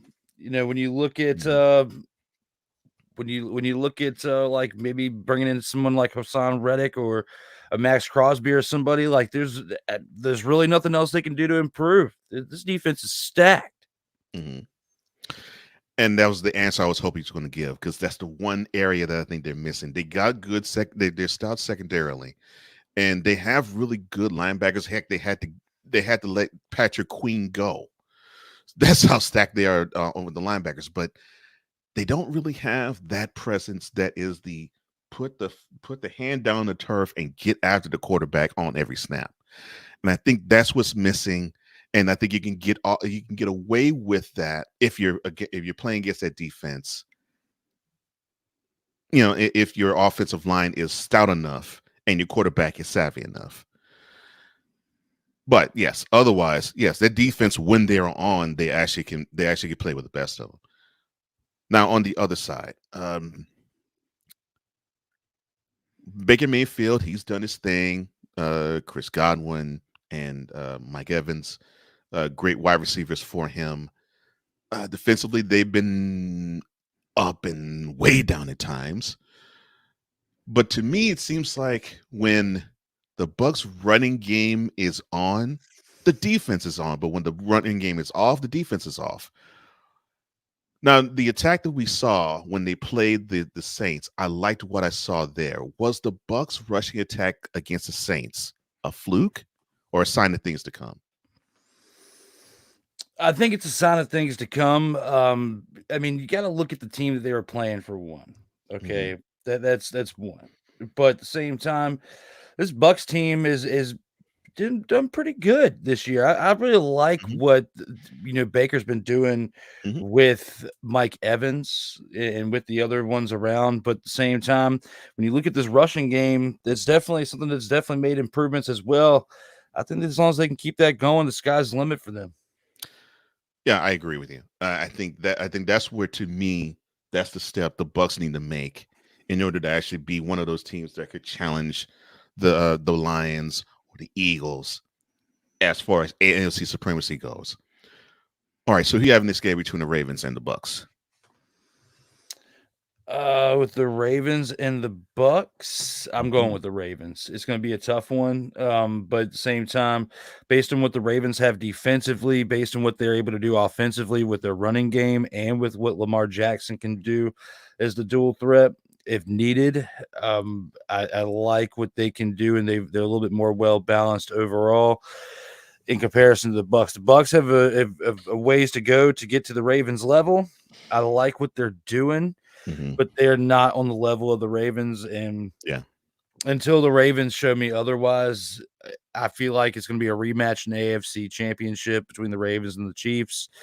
And at this current moment, the Ravens have the edge. And if I'm going to give them the edge over the Super Bowl champions at this current moment, I got to give them the edge in this game. Yeah, I think I can pick up what you're putting down. I think these are teams that try to attack similarly. And then the question is, which team attacks better the way that they go about things? And I agree with you. I think it's the Ravens, and I go with you too. I say it's the Ravens as well that wins tonight. Dante says, no, man. It's only one Monday Night Football game, because that other one that we're going to talk about now, that feels like a Thursday night game. And Dante's going with the Bucks, which I can understand why, because they looked very good against his Eagles. So look. Not slighting the Bucks and saying the Ravens, but I just think that when Derrick Henry goes downhill and they actually make the decision for him to go downhill, that's a hard train to stop. And with Lamar not making mistakes along with it, yeah, that's a hard combination to miss. That's a hard combination there. But we'll go to the other Monday night game that you claim is a Thursday night game, Dante. The Cardinals at 2-4. This will be in the desert. They are hosting the Chargers, who are 3-2 and coming off a bye. But to your point with that, yes, it is such a Thursday night game on Monday night, 9 p.m. kickoff, that ESPN Plus is taking it, and we're not seeing it on ESPN or ABC. So, so you might be onto something, Dante. The Chargers, they are really embracing that hardcore, we're going to punch in the mouth mentality on offense.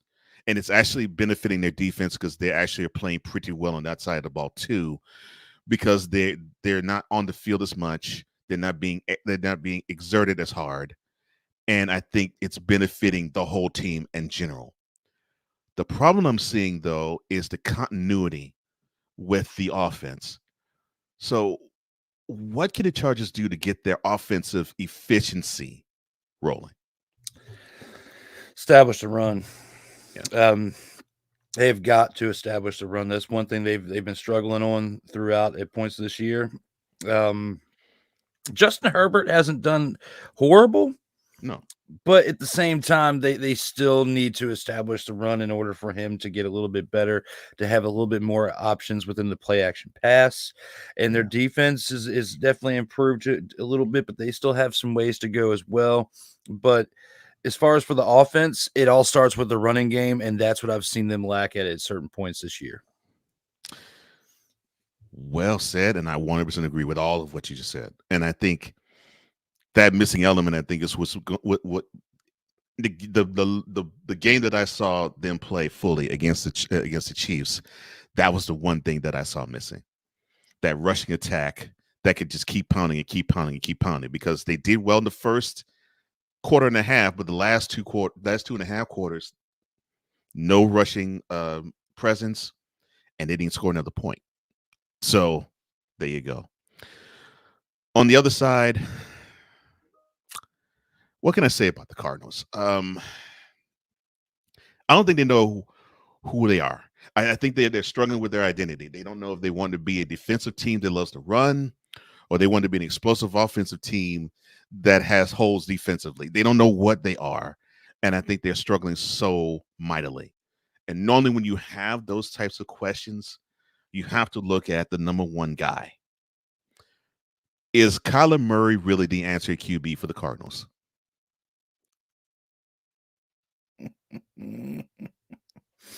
I mean, with what you're paying him, he kind of has to be at this point. Oh gosh, yeah. Very similar to what you got going on with Cleveland, just not as bad, not as handicapped.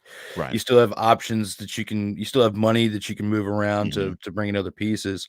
Right. But yeah, with that extension you gave them, you kind of have to. I mean, they don't know their identity at certain points, but they know what their Call of Duty gamer tags are. So, I mean, at least they got that going for them. But yeah, the Chargers, they got to figure this out, as well as the Cardinals, because, you know, what Dante said in the comments about both teams needing a quarterback could come into very, very true, even though you've got one team in the Chargers with Jim Harbaugh came there primarily because he wanted to work with Justin Herbert, you know. Yeah. So I feel like that is less likely to happen with the Chargers as to where in the next 1 to 2 years, I would not be surprised if the Cardinals do go a different direction at quarterback, because you've been through multiple coaching tenures now with the same quarterback with no success, you know, outside of 1 year. So when you put all that in there, Justin equals trash. Kyler equals trash. Kyler equals trash is being thrown away into the trash. So, yes, when you look at that for what it is, yes, they are both trash currently. But, you know, Jim Harbaugh has worked with other different types of quarterbacks, and it brought them the best out of them. And luckily, when it comes to football, there's 11 starters on each side. 11 players on each side. So as long as you have 10 of them doing a really great job, you can have one that sucks at times. And look at what Trent Dilfer did with the Baltimore Ravens. Okay, not saying that the Chargers are going to the Super Bowl, but look at what he did as a game manager, and he sucked. So if they can get Justin Herbert to being a game manager, excuse me, and get the remaining pieces around him flowing just the way that they need to and doing the type of dance they need him to do, I could see it working with Justin Herbert as a quarterback with the Los Angeles Chargers. But when it comes to the Cardinals, you're going to have to figure something else fast, because with what you've got with Marvin Harrison Jr., you should be lighting things up a little bit better, and you need to have a quarterback that's not throwing these line drive darts in there, which is something that what they've been talking about, you know, with other teams like the Pittsburgh Steelers, where you have Justin Fields is throwing these laser darts in there instead of lofting in and over the receiver, and it's working out in the favor for the Wilson-led Steelers last night.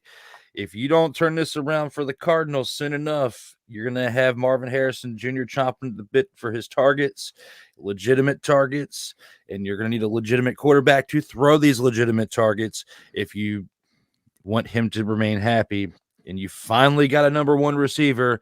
You need to throw him the ball like you believe in this number one receiver. But at first, this team needs to believe in their quarterback, and there's not enough belief going on in Arizona. So when it comes to Kyler Murray, when it comes to him being the answer at quarterback for the Cardinals in this current moment, I'm going to have to find a button to click to give you my answer, because you know there's one of two ways, because there's an answer for both sides in this. The question is going to be is which button is he going to click? And when it comes to him being the answer at quarterback for the Cardinals. Hell to the no, to the no, no, no, no. Hell no, to the no. I rest my case. You answered that question exactly the way I wanted you to answer it, and two, how I thought you would. I 100% agree with you. You draft this stud of a wide receiver, and you still have issues throwing in the ball, and you don't have issues running the ball. And I mean, not running with him. You don't have issues running the ball, and you have a stud you could throw the ball to. Yet you still have issues, and you explained exactly what I wanted you to explain as to why that's problematic, and why it's like, well, maybe Kyler Murray isn't the guy. Justin Herbert is the guy for the Chargers. He just needed to have somebody like a Jim Harbaugh to actually train him. Remember, we're dealing with a guy who actually made Alex Smith a serviceable QB and had a team that had Colin Kaepernick bring him to a Super Bowl. So you have that. All right, who do you have between the Chargers and the Cardinals as winning this one? Let me talk to you. When it comes to this game right here, You guys want to hear a fucking story? Oh, Lord. this game's going to be the game of the week. Doggone it. Delete.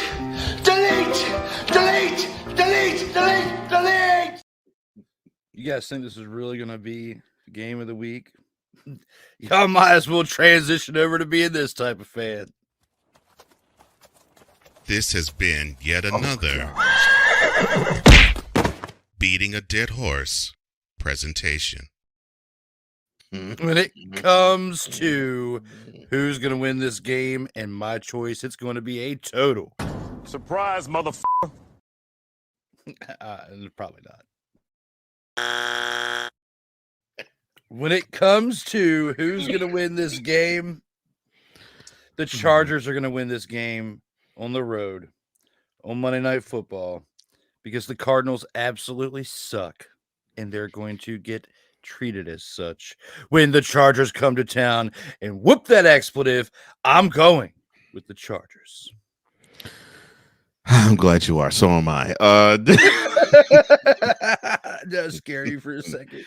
No. I figured you was going in that route. I was like, oh Lord. I'm seeing LA Knight / Eli Drake. I'm like, okay, where does he want to go with this?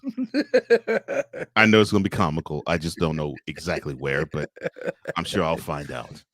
But yes, I agree. Those games are for Monday night. And here are the games for the upcoming week. We only decided to do two. Both of them are Sunday. Both of them are Sunday games. Both of them actually deal with NFC battles. One a divisional one. We'll deal with the one that is not so much fun, but still good to talk about. The Falcons are 4-3. They travel to Tampa to play the Bucs. They are currently 4-2. We'll see what happens after tonight. Fox will carry that game Sunday at 1 p.m. Now we got a chance to see Kirk Cousins have a 500-yard game against this particular squad, and we saw him screw the pooch just one day ago. In my opinion, I believe we could talk about the defense. We could talk about a pass rusher. We could talk about the defensive line. We could talk about the offensive line. We could talk about the running backs. We could talk about the wide receivers and tight ends. I don't think it matters. To me, the sun rises its sets with the Falcons when it comes to Kirk Cousins. So is he going to lead the Falcons to a deep playoff run this year? I don't think so.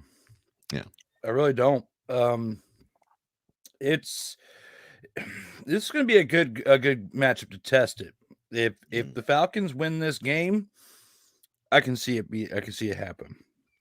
If they lose this game, I don't think so, because the Kirk Cousins led Falcons deep playoff run, and you're facing a team that made the playoffs last year. Right. It's looking like it's very close to making the playoffs again this year with what they're doing. Mm-hmm.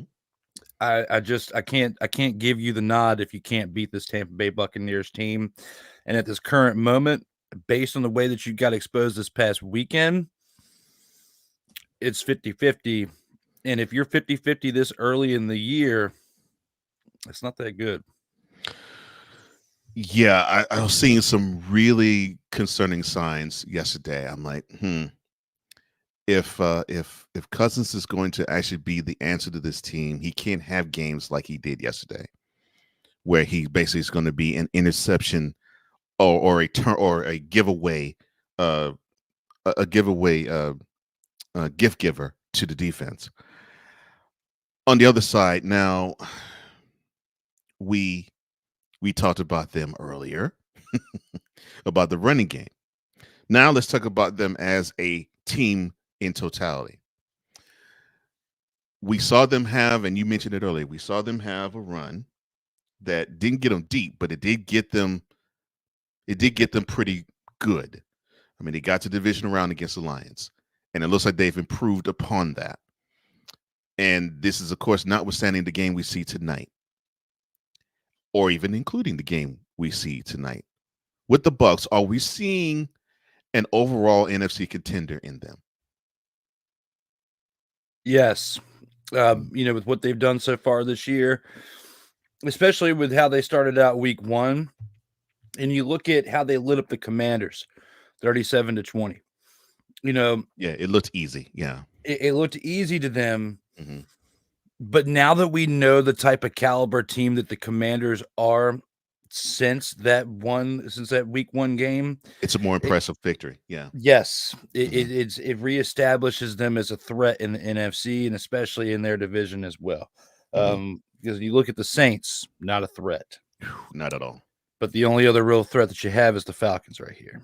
Right. So putting all that into perspective, thinking about it for what it is, I would say that the Buccaneers are more of a contender at this point than the Falcons are. I agree. And especially in the overall NFC. When it comes to division, Buccaneers are over the Falcons at this point. 100. When it comes to the contender in the NFC, I've got the Bucs as a contender over the Falcons right now. This game is going to solidify that for me between these two teams, I think, going forward for the rest of the season, even though it's early. But based on what I've seen this team do against winning teams, has me feeling that way. The Falcons have been struggling against teams that are subpar in comparison to what the Buccaneers have been winning against, and even with what they've lost against in the two losses. So overall, I'm taking the Bucs more seriously than the Falcons, but at this current moment, I can see the Bucs being a true contender in the NFC. Yeah, I can too. And I think the Bucs are going to be motivated in this game in particular. All right, who do you have in this one? Do I go one way and say that Bunker Stayfield's going to show up and completely bunker it up because he's had his moments at certain moments? Why bunker? But in 2024, Baker Mayfield has channeled Gus Swayze. I don't know if you've seen this on Amazon Prime, but he wears a mullet and he shaves his beard. And he has a gimp in his leg, but he can throw a 50 mother-fathering yard pass. And that's his Gus mother-fathering Swayze. And he is going to channel Gus Swayze and not Bunker Stayfield. And he's going to lead the Buccaneers to an impressive victory at home by channeling Gus Swayze, not Bunker Stayfield. Baker Mayfield leads the Buccaneers to victory at home. Say his name and he appears. I believe in Baker Mayfield. Oh Lord, okay, fine. He spins around everything. Did I send you that prison video? When the dude got out of prison? You guys gets out of prison. Say his name and spins around. He appears. God, I love that. I love that song. I think the Bucs will be motivated by letting the game that got away in Atlanta, and I think they're going to in Tampa. I think they're going to actually avenge that loss. Plus, I think the Falcons they need to lick some wounds, and I don't think they'll lick all of them. and I think the Buccaneers will present more issues that the Falcons will need to clean up. So yeah, I think the Bucs will take this game. I don't care if the Ravens beat them or not. Talking about the Bucs tonight. Yeah, I think the Ravens, like we were talking about earlier, I think the Ravens win that game. Mm-hmm. Buccaneers come into this game, they'll be 4-3. Mm-hmm. You'll be facing against a 4-3 Falcons team. Both of you are tied. It's a division game. You got to win it. And I like the Buccaneers. And I think the Buccaneers and the Ravens, to add a little bit to what we were saying earlier, the Buccaneers and the Ravens tonight, that game's going to be tighter than what this game with the Falcons will be. It's going to remind you similarly of what it was when the Commanders and the Ravens played last week, where when I said in that game, it's going to be decided between 3 to 7 points. Okay. I think it's going to be very similar here with the Buccaneers because you've even got a well-rounded team that even has a little bit better chemistry because they've been together even longer than what the Commanders team has been around. So I wouldn't even be surprised if the Buccaneers found a way to win that game, but I'm not going with that. I'm going to stick with the Ravens in that first game, but they're going to learn from that, and that's why they can carry this into this division game this upcoming week and beat the Falcons. Yeah, I agree. I think they'll learn some lessons tonight, and they're gonna give the Ravens a good fight too, and I think they're gonna carry over to Sunday. And I just see them. I see them avenging the loss in Atlanta earlier this month or late last month, but they recently played. So yeah, I could see that. Now to the game of my partner's week, and it probably is a game of this week for real. It will be the Commanders hosting the Bears. Commanders come into this game 5-2. They host the coming off the bye Bears at 4-2. This game will be on CBS. This kickoff was at 1 p.m., but it got flexed to the Sunday evening game, where it gets the highlight, the spotlight focus. 4:25 is the kick on this game. All right, let's start with the Bears. Now, I know you know of one player in particular that has really, really helped this squad in Montez Sweat. I think he has stabilized that defensive front and galvanized the defense in total.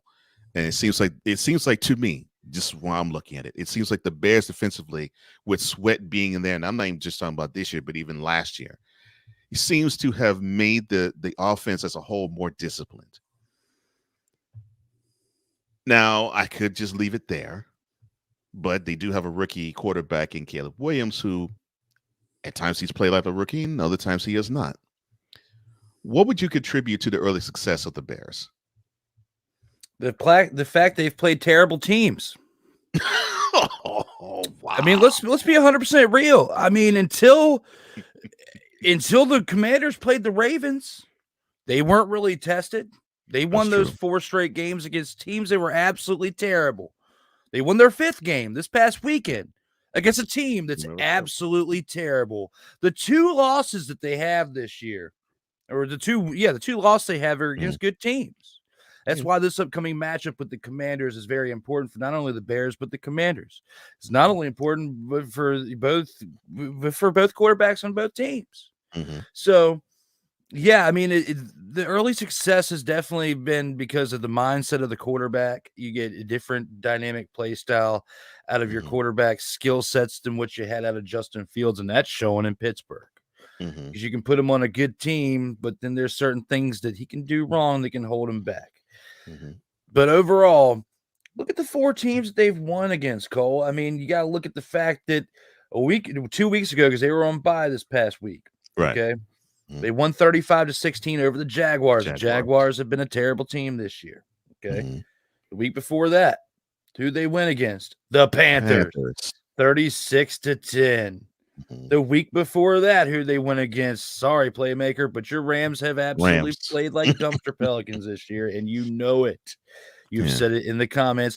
And the week before that, they beat the lowly Colts. Okay, so yes, they won 4 in a row, and congratulations. It feels great. It feels great when you have a team that wins like that. It feels great whether it's a team that you root for, you cover, or if neither of those are on the TV that day and you just happen to watch football and it just happens to be a good day and you stumble upon it.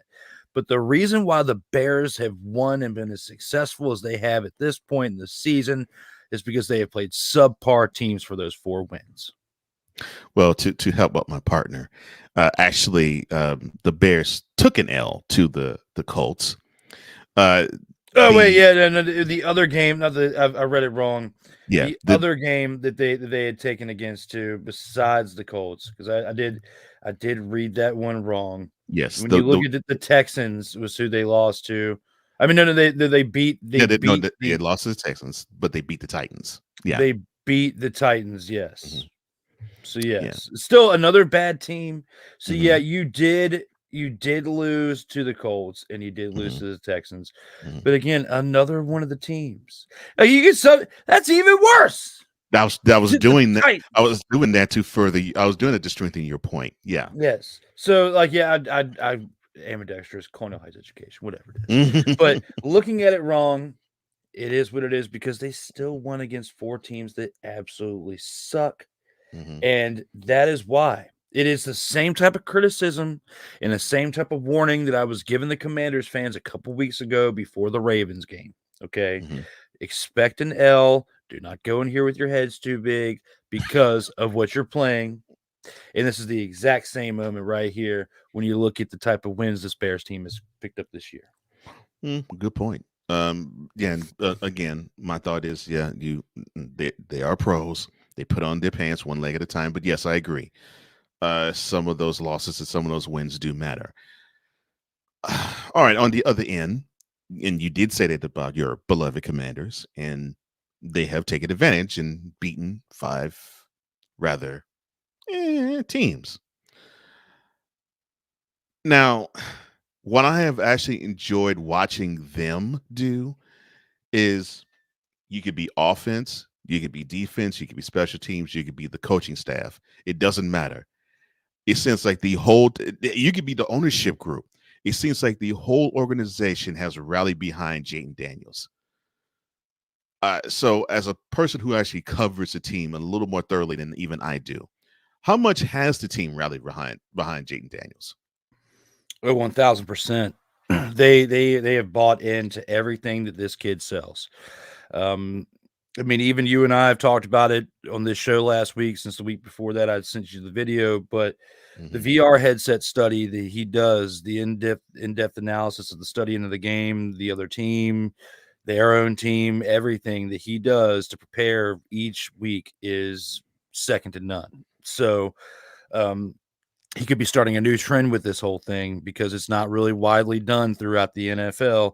Something they were doing in college football, with the VR headsets and the training of that, where other guys are going home, hanging out with the ladies, going out and doing some things, maybe playing some video games or whatever they're doing to ease their mind, take the edge off. This kid is, instead of putting on a virtual reality headset to play Madden or NBA 2K or Call of Duty like Kyler Murray's doing, he's actually continuing his development while he's at home.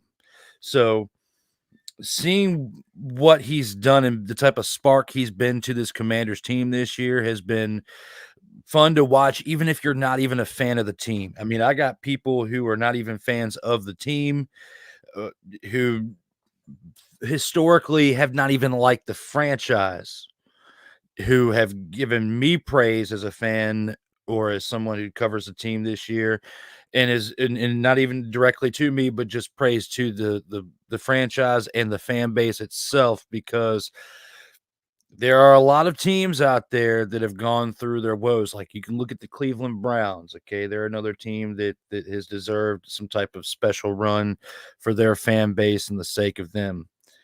But there's every other team in the NFC East now has won a Super Bowl within the last 30 years, okay? Except for the Commanders at this point.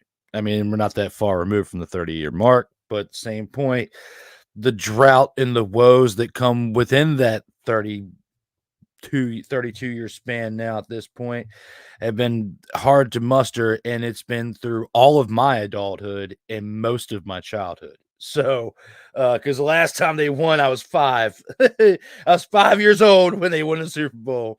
So, yes, unfortunately, they'll be doing it with a new name. But they'll still be in the same city with the same franchise, but it's going to happen at some point.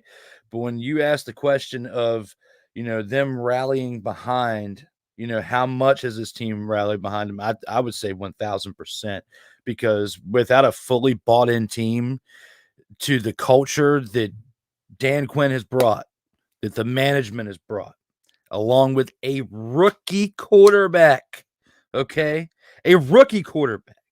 I mean, it's tough enough to do it with the rookie as it is with somebody who's 5 to 10 years seasoned veteran in the NFL. So the fact that they're doing this with a kid who's just started his 7th straight game of the NFL in his entire career speaks volumes. One thing I forgot to say earlier was Dante Fowler Jr.'s interception return for a touchdown was the slowest pick 6 I've ever seen in my mother-fathering life, okay?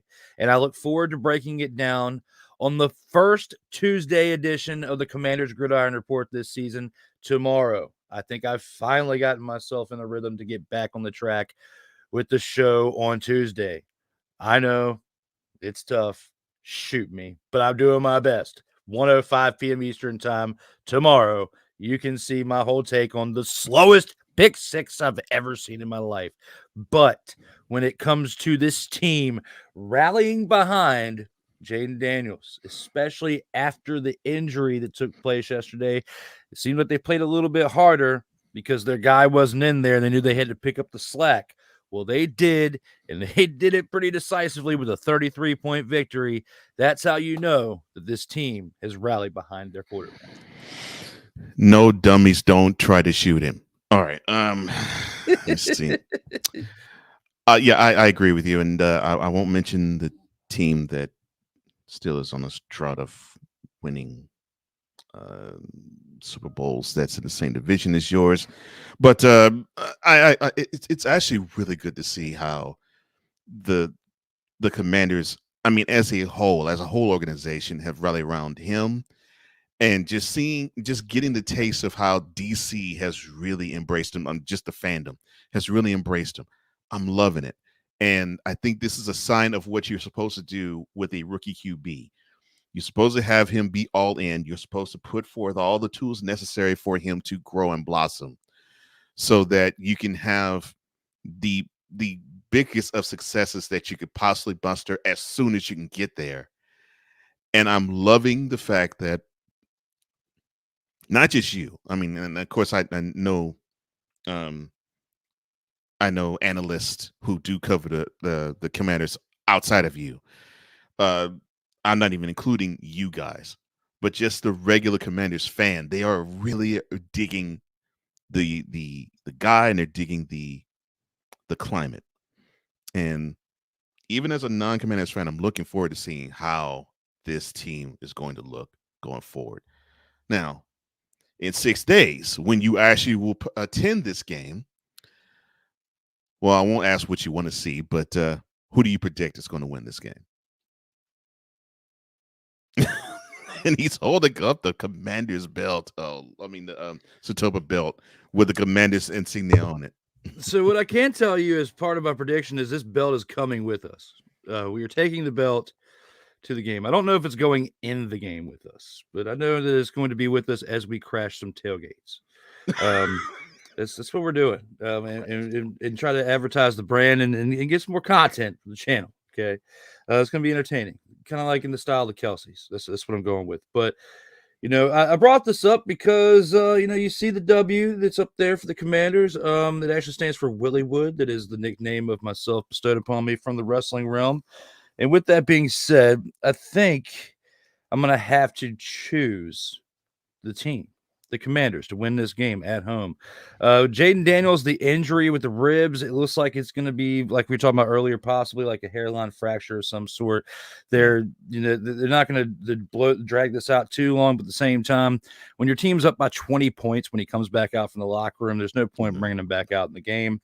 So here and now, I believe because he's going to be back in there, because the Chicago Bears Yes, they've been putting up a good amount of points. Yes, Caleb Williams has done a decent job as a rookie over there too, but their offensive line needs to be addressed way more severely than the Commanders do at this point. Bad. In comparison to the Commanders' offensive line last year, the Bears' offensive line isn't as bad as what the Commanders' offensive line was last year, but they are not as good as what the Commanders' offensive line is at this point through week 7 of the 2024 season. So, with that being said, because the defensive front is very strong over there on the Commander side, it's the secondary that I'm concerned about. And their linebacking core is pretty solid over there, and they've been evolving over time with Luvu and so forth. Of course, with Jonathan Allen, it is a sting that you don't have him right now. That definitely makes an impact. But I feel like this Commanders team is going to beat the Bears team this week, regardless of the fact of me being there with my championship belt or not this Sunday. The first game that I have attended, every game I've attended, whether as a fan or in the media, has always been a 1:00 game when it was at FedEx. The first time that I'm going to Northwest and that they're actually competitive, at this point, they're moving it to 4:00. Well, 4:25, which is very exciting for me because I don't have to leave the house at like 5 or 6 o'clock in the morning to get there at a good time and participate in all the festivities. I can leave like a couple hours later and still have a good amount of time there. So with that being said, I'm going to enjoy the festivities. I'm going to enjoy making content to share with you all next week. And I'm going to enjoy it while they get a win. I think it's going to be close. 10 points or less, similar fashion to the Ravens. I said 3-7 there, but I say they're not going to win by more than 10 points, even though I predicted the Panthers to be blown out this week. I think because of the two type of quarterbacks that you got in there, they're going to be playing a little bit of reservation as well with the Commanders, because depending on the severity of how true that injury is, I mean, again, the hairline fracture is just a guess on my point. But depending on the severity of that injury, they're not going to want to expose Jaden so much. He might be wearing some type of flak jacket, and the RPOs might be adjusted and limited to a little bit less than what he's accustomed to. And with that being said, I feel like that's going to make a difference to where this team doesn't blow out the Bears. And you've got Montez Sweat on the other side, who's also going to be wanting to make a statement in his return back home. So I think he might get a sack or two in there as well. They got to play it safe in Washington. And I think they will do it just right enough to where they'll still win by 10 points or less. It might be closer than 10, but I feel like the Commanders win this game at home regardless. Yeah, I think this should be a game for the Commanders to lose. And Playmaker, no, the next game we preview will be the game that you're interested in. But yes, in the description box below, and of course in the chat, tell us who you think in the featured attractions, who is going to come out with these 4 games that we previewed on top, or these 2 games that we previewed on top. Well, that will do it for this segment. Let's go to the next, because I'm feeling a little frosty and a little frigid. Oh, I know why.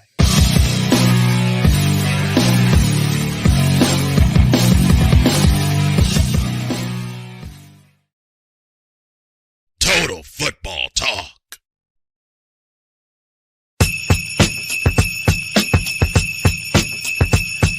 Oh yeah, it's that time again. I know. Snowflake of the week. I know it is not winter yet. In fact, we just barely got into fall, but it is time for Snowflake of the Week, and for his snowflake, Drew, do the honors. It's my favorite time of the week when we get to talk about somebody who sucked. I mean, I know that it's not usually like something that we strive to do. Okay. Our goal is not to come up here and talk about people who absolutely sucked. And I have talked about Aaron Charles Rodgers a little bit too much. And I'm not going to talk about him as my snowflake of the week this week, even though I should. And because I want to leave the door open in case you want him. But I rode the bandwagon of one person a little bit too much earlier this season. I drank a little bit too much of the Kool-Aid. And I am ashamed of myself for doing such. I have to punish myself with this and tell myself this. You should know your role and shut your mouth. I'm waiting for Vicola to show up so I can click this button.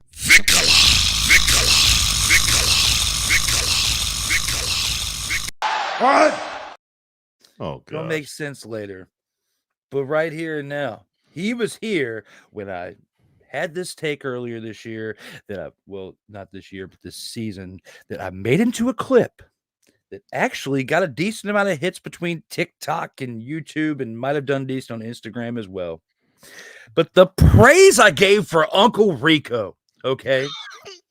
The praise about how I told you that it was going to be a franchise-changing move when they brought him in earlier this year. Wow. Well, it was a franchise-changing move for all of 17 minutes because now we're back to where we were before he even showed up. 17 minutes. Raiders absolutely suck. Okay. And they sucked again this past weekend when Aiden O'Connell, Ronald McDonald, whatever his name is, absolutely sucked and got his little thumb hurt and had to leave the game. And then you have to bring in old Gardner Minshew, Uncle Rico, 15 of 34, 154 passing yards. Not one, not two, but three father exceptions. On top of that, he also has a carry for 2 yards. And on top of that 2 yards, once he got through 2 little steps, he dropped the ball and lost the ball. Okay. So you have 4 turnovers on the day. Aaron Charles Rodgers, you messed up big time because you messed up on national television when the lights were the brightest and made a big difference in the game. But when you look at Uncle Motherfathering Rico and you look at this Raiders team that only lost by 5 points in the Dumpster Pelican Bowl of the week, and if you would have thrown one less interception, converted it to a touchdown, you would have still been able to win with 2 interceptions and a lost fumble. This is why you are my choice for Snowflake of the Week, and you can't make me say otherwise, Uncle Rico. Oh, my goodness. Uncle Rico, huh? All right. He had to go Gardner Minshew. But I understand. I know how much you like him, how much you raved about him. Yeah, it's sort of sad when you have to cast aspersions upon him. I fully understand that. Now, I really would love to, with glee, go Aaron to talk about the ayahuasca sipping, toe picking, darkness retreat, having space cadet. But I won't, because I get a feeling that I will get a chance to do that sometime at another point this year, because that team is a hot mess. Let me see. I could talk about the Giants. That whole team is full of Dusty Pelicans, save for Dexter Lawrence Jr. I would love to actually call out D'Amico Ryans for how he managed the game or didn't in the 24-22 loss to the Pack, but I'm not going to do that. No. I'm going to address this one directly to you, Gerald. And I was hoping that Victor would be here so he could agree with what I'm about to say. Now, last Sunday, your team on your birthday gave you a wonderful birthday present in the form of a 47-9. Let me see if I can find it. Yes.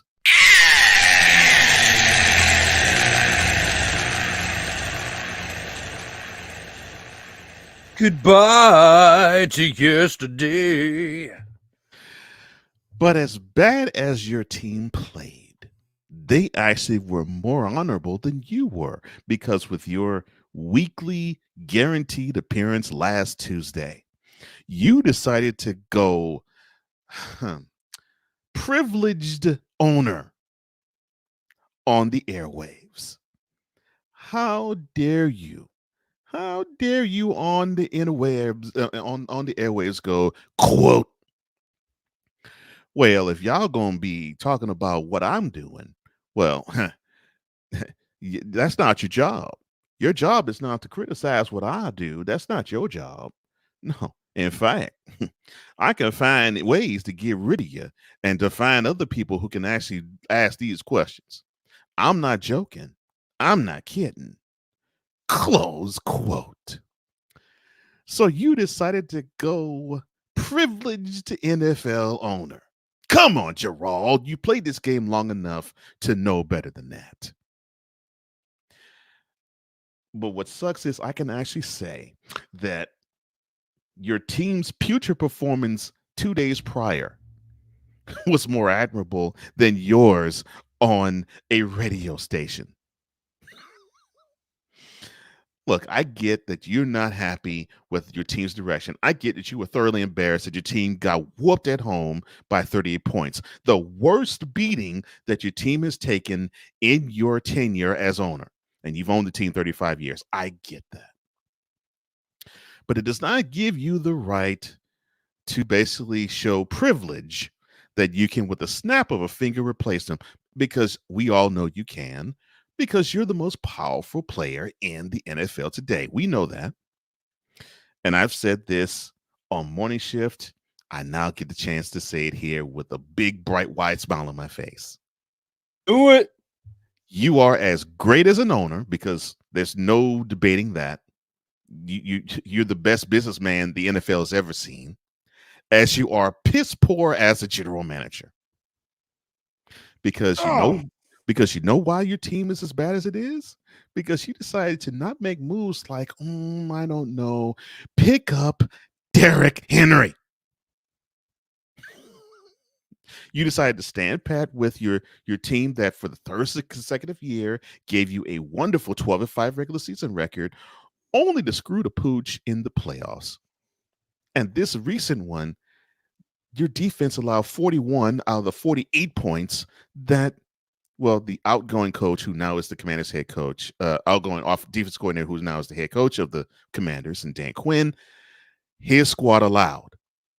But you didn't change a thing on defense because you felt you were good there. You replaced Quinn with Mike Zimmer, and they're worse. Not because of Zimmer, but because people have figured that defense out.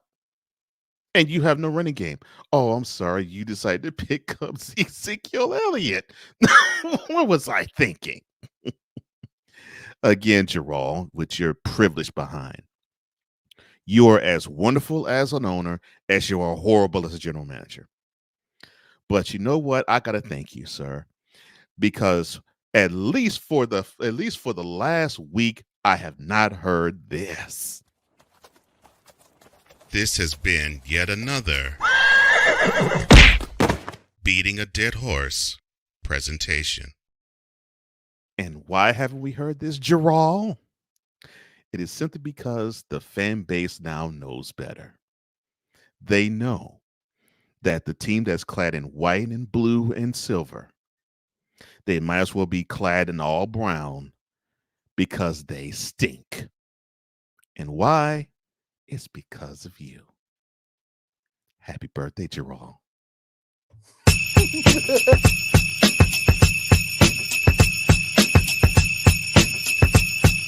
Later, the post game. But coming up next, the 2-minute drill. This is Total Football Talk. Comey Media Incorporated. Creating content magic in the real world. In a world where chronicles of the past are brought to the streams, whether the content is relatable or completely beyond your realm of life, there is no shadow of a doubt that this show is absolutely full of shenanigans. Get ready for D. Willie in the Evening. This Sunday at 10:05 p.m. Eastern. Exclusively on Sertoba Media, where the struggle is real to be awesome.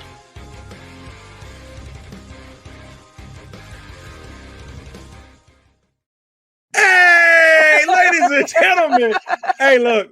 Hey, stop playing games. Y'all already know. Go ahead and toss him some Willie Bucks. Ain't nobody playing around. Hey, $ D Willie 87. Go ahead and hit him up on the Cash App and go ahead and give him some Willie Bucks. Look at Drew looking stoic, ladies and gentlemen. Stoic on that $10 bill. So go ahead, slide my man over some Willie Bucks, and we good. That's all I'm saying. We good. Slide some Willie Bucks. Sertoba Media, where the struggle is real to be awesome.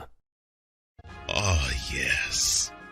The tradition, the pageantry, the spectacle, the history, the slut. Wait. I gotta rep my brother's stuff right. All my DMV soldiers, stand up! And welcome to the Commander's Gridiron Report. If you want your Commanders to be rep right, well, D. Willie is your man. Commander's Gridiron Report. Every Tuesday at 1:05 p.m. Eastern, 12:05 a.m. Central on the Sertoba Media YouTube channel. Music by J. Cool. Where my soldiers, right side, Commanders. Where my soldiers, left side.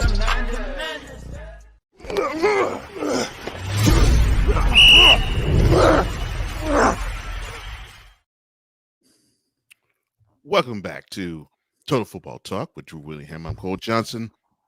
And now we are at the point of the program. I'm sorry, go ahead, sir. I'm still tripping over happy birthday, Gerald. That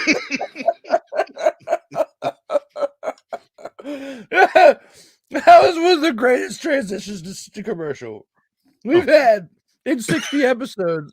And yes, Playmaker, preach, Cole Johnson was exactly what I was thinking. And it just ended perfectly with happy. He looked right to the camera. he said, happy birthday, Gerald. I was losing it in the background. It was so great. Thank you. Oh man, well, now I feel good. Thank you for that.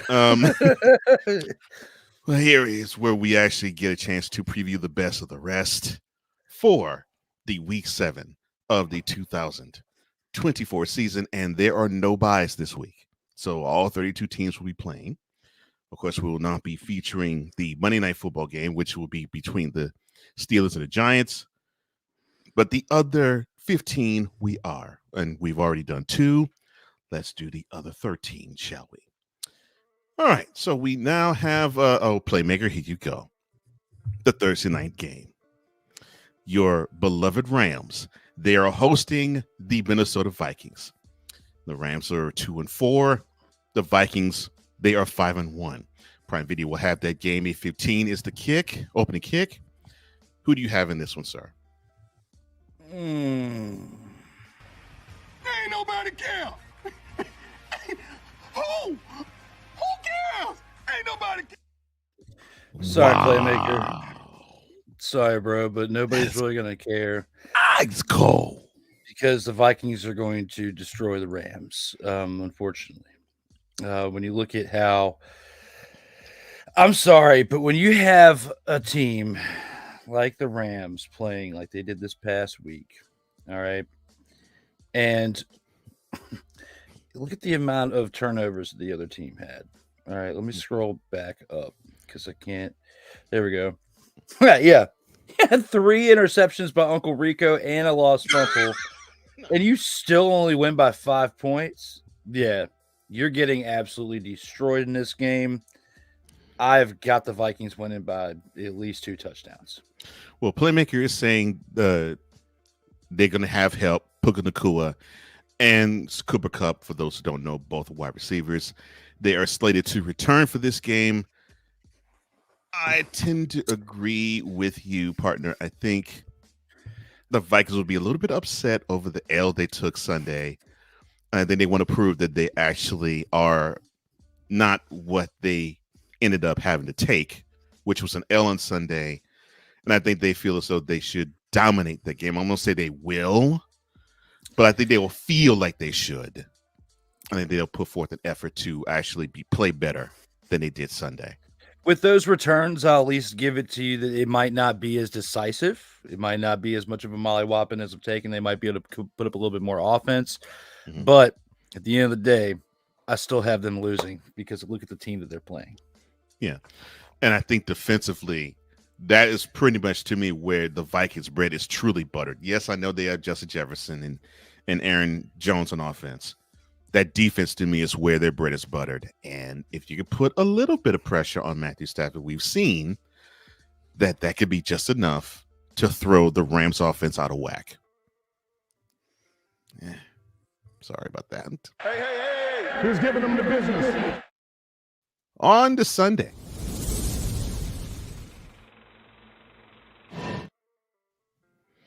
And there will not be a London game this week, so you won't have that to look forward to. Yes. So the next few games we're going to talk about will be the 1 p.m. kickoffs. CBS will have the game between the host Bengals at 3-4 and the visiting Eagles at 4-2. Who do you have in this one? The Bengals are going to absolutely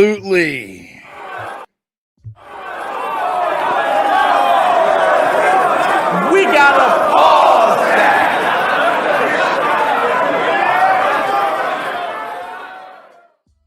can't fight their way out of the paper bag. Eagles are winning this game. So you was going to say they were going to win, but you had to put a pause on that. I got you. Yeah. Oh, that's cold. Yeah, to me, the Bengals play too inconsistent for me, to my liking, even at home, for me to say, yeah, I think they can actually give the Eagles an L. I see the Eagles. I think they're going to take that win that they had in the Meadowlands, and I think it's going to transfer to another L here in Cincy. Staying in Ohio, another CBS game, another 1 p.m. kick. The Ravens at 4-2 currently. They may be 5-2 when this game is kicked off. They will be traveling to the divisional rival Browns at 1-6. A Deshaun Watson-less Cleveland Browns. Who do you have in this one? Regardless if it's Deshaun Watson, regardless if it's DTR, regardless if it's Jameis or the mailman, this team is absolutely at.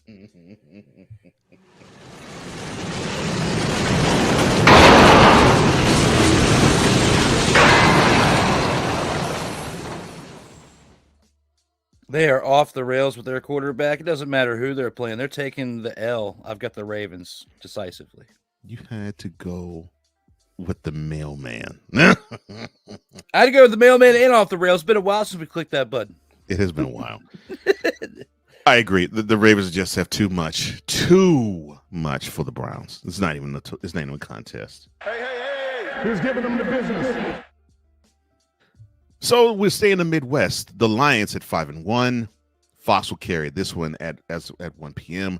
They will be hosting the 1-5 Tennessee Titans. And to me, it doesn't matter if it's Will Levis or if it's Mason Rudolph. The Titans are horrible. And that makes me happy. I'm sorry, my bad. As an analyst, they're horrible. Who do you have in this game? It doesn't matter if they have Run Rudolph, Will Levis, or whoever back there. It's so bad to watch this team. And because of that, it's going to be so great to watch them take another L as a result of it.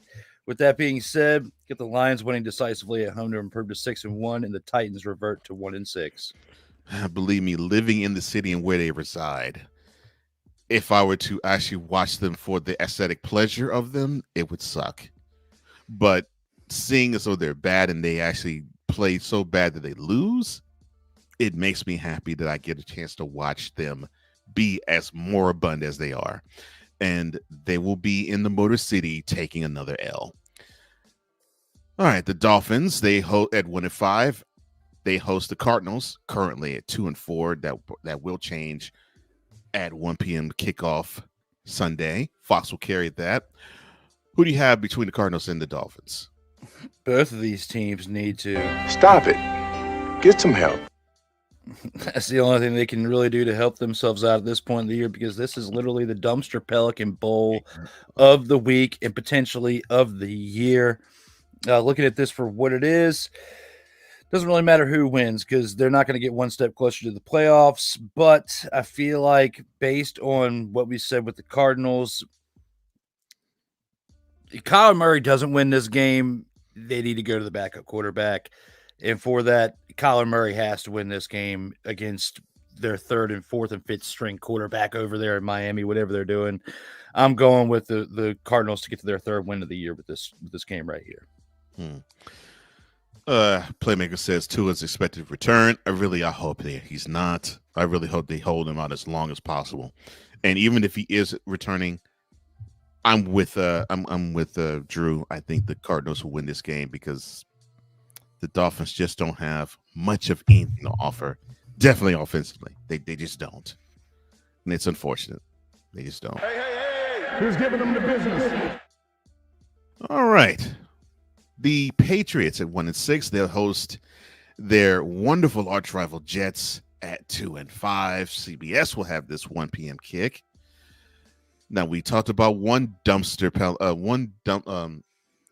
bowling shoe ugly dumpster Pelican worthy game. How about this one? Who do you have? It's going to be tough to tell if the Jets are going to be still jet lagged from jettisoning themselves out of the aircraft after what they went through this past Sunday night. But I feel like you have to. Drake May is a rookie quarterback that is trying to find his way. They have a lot more pieces they need to add to that rebuilding Patriots team to get anywhere close to being competitive. If the Jets do not win this game, their season is officially over, and Aaron Rodgers needs to retire after this weekend if that is the case. If you go through the first 8 weeks and you are 2-6 at this point, if you lose, I think you have to retire at this point. And basically after the moves they've made. And for that, that's not going to happen. The Jets are going to win this game.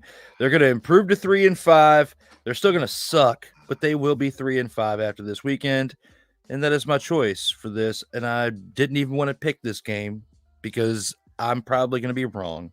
And they will revert to 2-6. But I'm going with the Aaron Charles Rodgers-led Jets with 3 interceptions, still finds a way to win a game. That's what I picked for this week. Oh, you gave me such hope. Oh, Rodgers retiring on the spot after an L in Foxborough. Oh, that would do my heart so good. But of course I know. And I agree with you. I think it's going to be the Jets who they actually will do something that they haven't done in I don't know how long. Sweep the Patriots. When's the last time you ever heard the Jets sweeping the Patriots in the season series? I think you'll be hearing that this Sunday. And then when you hear the fact that it's their third win out of 8 games, makes it even more sad. Mm-hmm. Yeah. Hey! Who's giving them the business? All right, this 1 p.m. kick is in Duval County. The 2-5 Jaguars. They host the 5-2 Green Bay Packers. I'm sorry. The 1 p.m. kick out of Duval will be on Fox. Now, who do you have in this one? Duval ain't gonna get the win. They're gonna lose at home.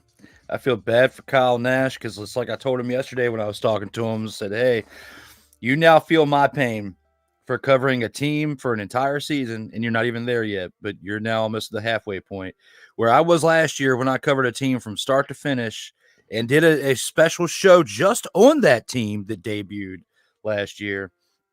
Stuck it through and through. I was like, even though he didn't say anything about quitting, I was like, don't quit, Kyle Nash, because look at what happened with me.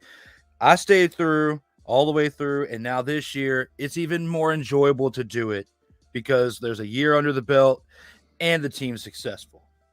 So looking at it for what it is, and because of that, because Kyle Nash is behind this whole story here, I have to say that I'm going to feel bad for him with saying this, that he has to cover another losing team in another week.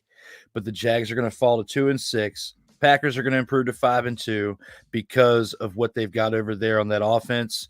And their defense is doing pretty good, but Jordan Love definitely benefited from sitting behind Aaron Rodgers for those couple of years, and it's working out great for him now, and it's going to keep working out great throughout this week. Yeah, I think the maturation process of Jordan Love is continuing, and I'm liking what I'm seeing actually with him. And even with the uneven performance that we witnessed yesterday, I think he's actually getting better by each week. And if you're going to attend this game, don't root for the Jaguars in this one. And I'm not saying that as a Texans fan. I'm saying it as just looking at the talent on the field. The Jaguars, other than maybe Tank Bigsby and Brian Thomas Jr. and Trayvon Walker, won't give you much of anything to cheer about. You'll probably have to cheer for what Jordan Love does. And unfortunately, that is what you'll be doing, because I think we'll be hear that stadium roar with a whole lot of cheeseheads, because I think the Packers are just going to do in the Jaguars. Poor Jags. Hey. Who's giving them the business? All right, here's this 1 p.m. kick. CBS will have this game. It is the visiting Indianapolis Colts at 4-3. They want to avenge the L they took earlier in Indy to the Texans, who are 5-2, but this game is in Houston. Who do you have for this one? No matter what happens, there's no way the Colts can escape this.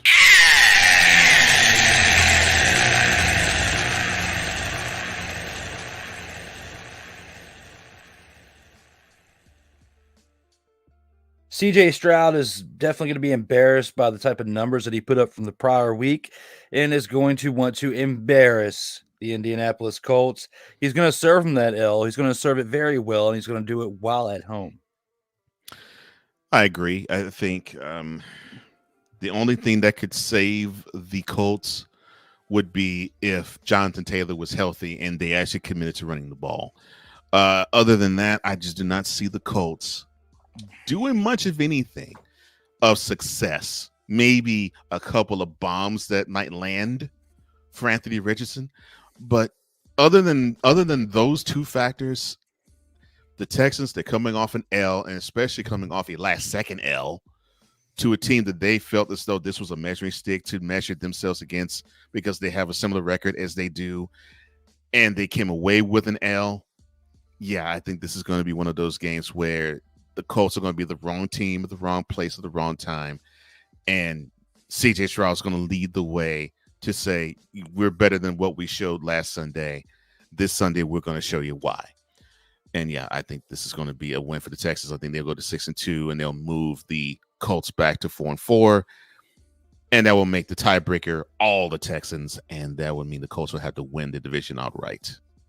Hey. Who's giving them the business? All right, more Sunday games.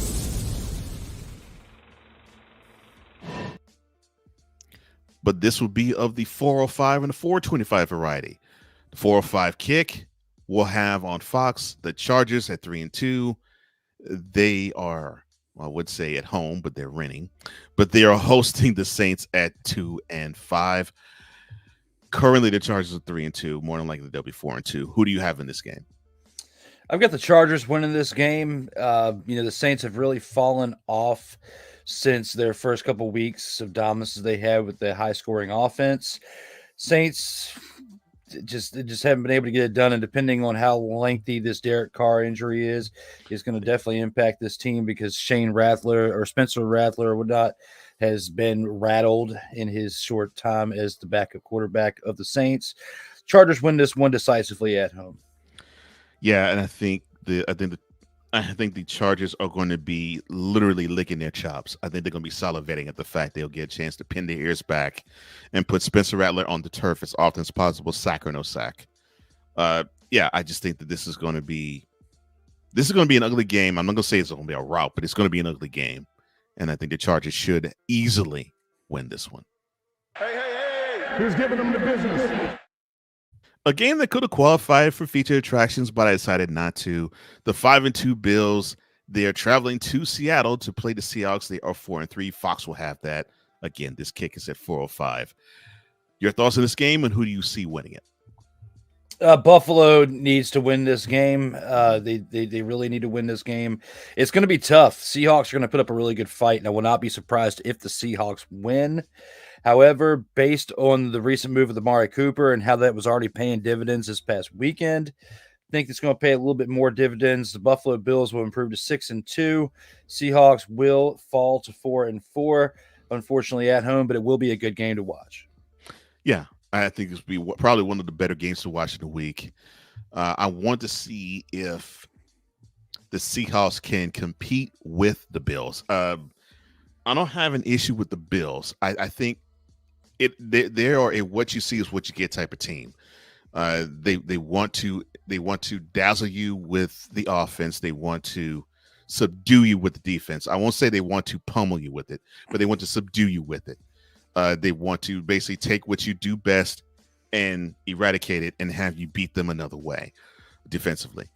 To me, I want to see more of an offensive effort in terms of running the ball. Sorry, actually from both teams, but definitely from the Bills standpoint. And I think if I see more of that from the Bills, I definitely can see a W from them. Otherwise, we might see an upset. But I really believe the Bills have this game, and I think they do need it as well, because I think they want to prove that they can actually hang with a team that actually has an above 500 record. All right. Hey. Who's giving them the business? And we already talked about one 425 game. How about the other? CBS will have that kick. It'll be from Mile High.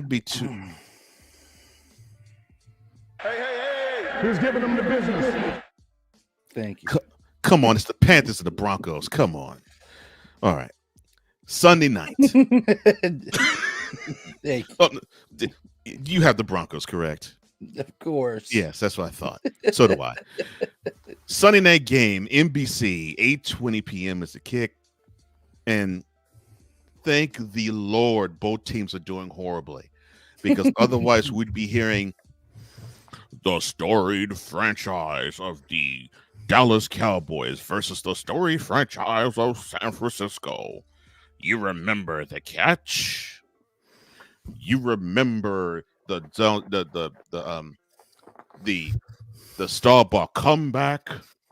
You remember the triplets? You remember the triplets? You remember Deion Sanders putting one over on Michael Irvin? And now you remember their divisional round series from 2 years ago and 3 years ago. The Titans clash. I'm glad we're not hearing that.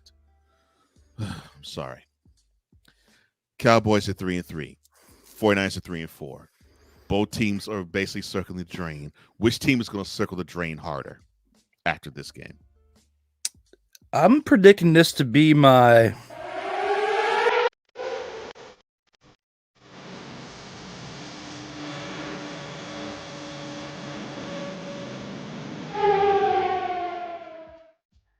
and I'll probably be wrong, but I'm actually going to go with the Cowboys in this game.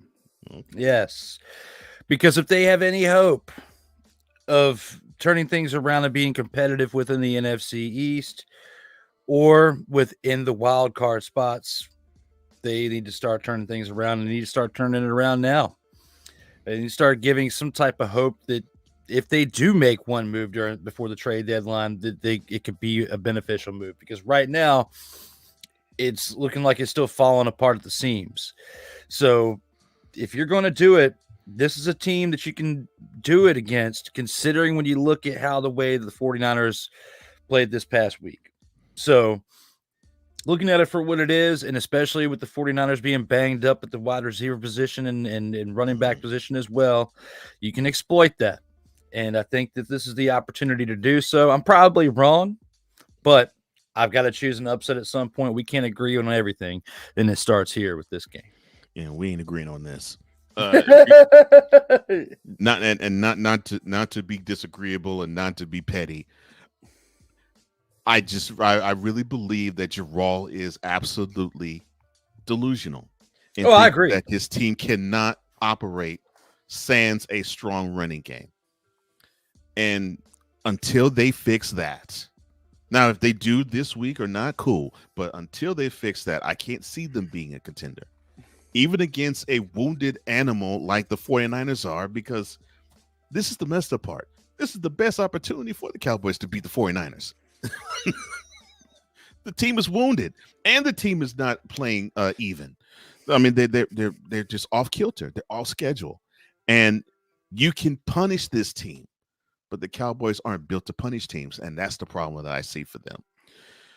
Otherwise, I'd be 100% with you and say the Cowboys will be winning this game. Unfortunately, I don't see it because I see Gerald doing the same thing over and over again, not helping the team out, hoping that they can wow us and pull a miraculous victory like they did in Pittsburgh earlier this month.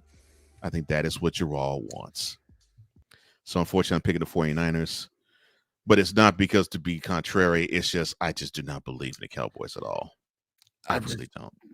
I don't believe in the Cowboys either. If I could pick them both to lose, I would. I really would, which would be predicting a tie. But I don't think it's going to go quite that bad. I just feel like if you're going to make some type of turnaround, it's going to start here, and it's against a team in the 49ers who are playing like a shell of themselves in comparison to what we've been seeing from them over the past 2 seasons. So the 49ers are not as good as they were last year, and they sure as expletive aren't as good as they were when they were at their best 2 years ago. So before Brock Purdy got hurt. So right. I think the Cowboys can take advantage of that. But if they don't win against this 49ers team, somebody's going to have to go after this week. And it may be McCarthy, some type of coordinator. They're going to have to make a move because it's just they've got to be able to beat a team like this in the 49ers. I can't argue with one single word you said. Seriously. I can't. I agree with you. I agree with all that. I can't argue with you on that. I can't because I think the same.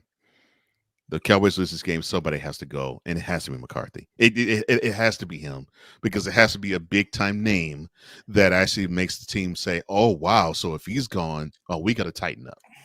Otherwise, it'll have to be you, Gerald, and we know it's not going to be you.